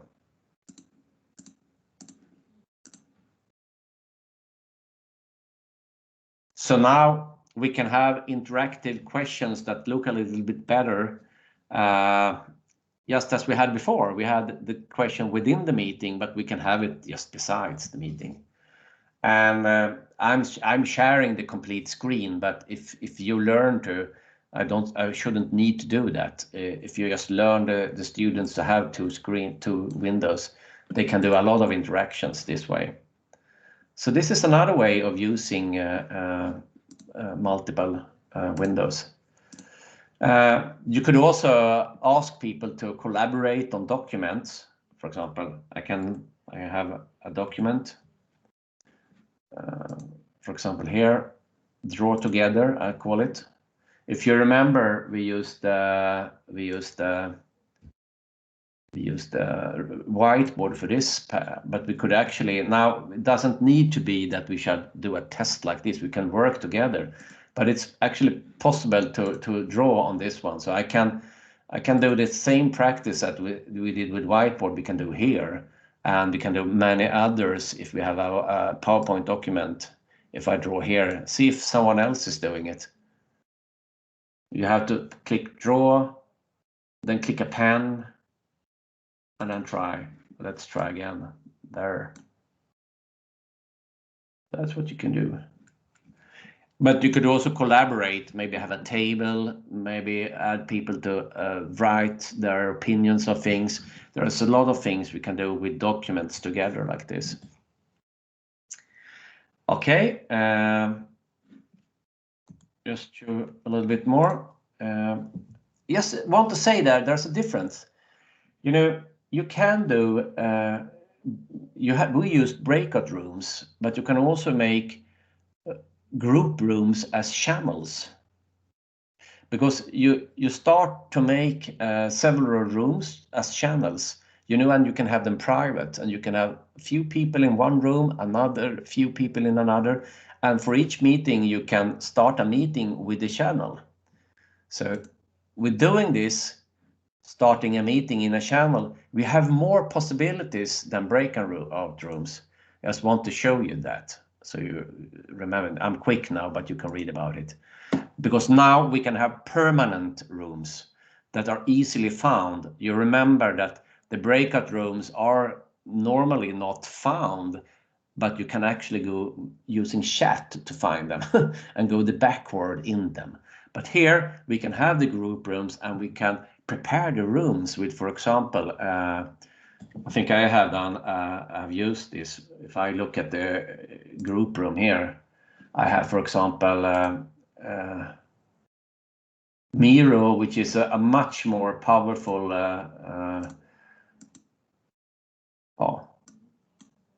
functionality. You can see all the features you have that you can do. You can comment, and you can vote, and you can do a lot of different things. And you can, for example, have much better documentation than a wiki. You can have OneNote, where you can have, for example, different to-do lists, and you can. There are so many things you can do in OneNote if you want to. So you can develop things together. So that's preparing the room. And I think I skipped this slide because I only have 3 minutes. I won't be going over. I just want to show. And I think this was what we didn't do the last time. Everything I've been showing now is channels, but as you see, a meeting invitation can also have these different apps with limitations. As I say, they're limited, but your imagination can be used to make meetings with pre-work and after work much better. So you can add what I've been showing you even to bookings. So for example, polls, or you can add videos.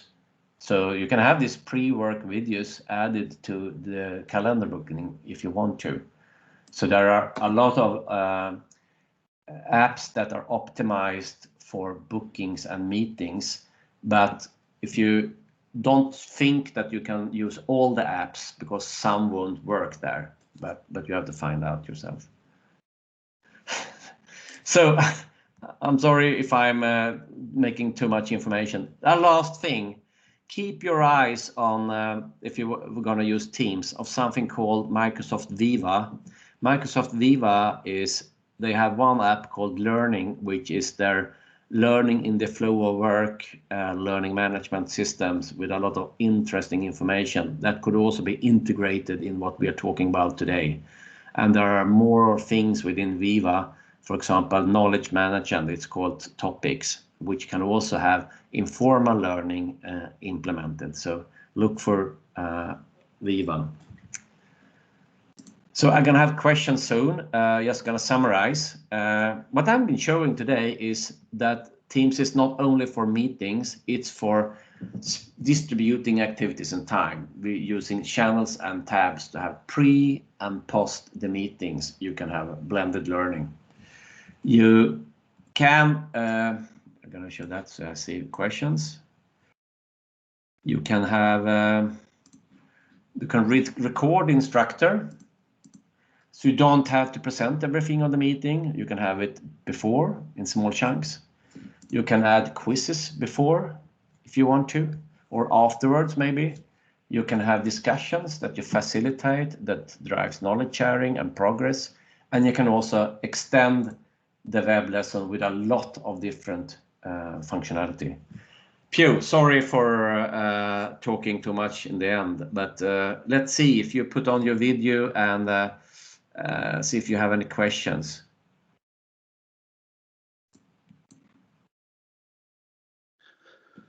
I think I'm gonna have another like this. So start to see if there are any questions.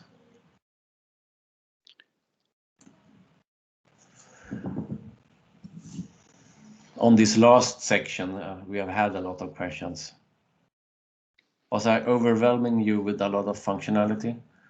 I was just about to say that it's kind of overwhelming just now. But 3 factors in one. First, the last hour of the day. Secondly, me being very keen on these things. And then I forgot the third one. But you realize there is a lot of things you can do, and it's it takes a lot of time to elaborate and find out yourself before you can do this in reality. I mean, with real learners online. You also need colleagues, I understand, to try it out. You cannot test everything yourself. You need to have some co-drivers that you can be guinea pigs. Yeah. So maybe the basics is good enough, and the basic is that you can create easy course flows pre and post, and you can record the videos in PowerPoint. You can add quizzes. I mean, that's the basics, and you can have documents. You can do a lot of with that. But the last section is that you can also, when you're comfortable with that, you can extend a lot. One of the requirements is that each and every participant has a laptop to work from if you're gonna do any assignments or so on. I mean, but many times that what I come across is that, okay, I have a group of service engineers sitting in a room, and then to interact and see them and okay, pick up some threads and questions and doubts in their minds. Wow. I need one camera on each one. Yeah, that's much worse, of course. That's much worse situation. Maybe if you do things collaboratively.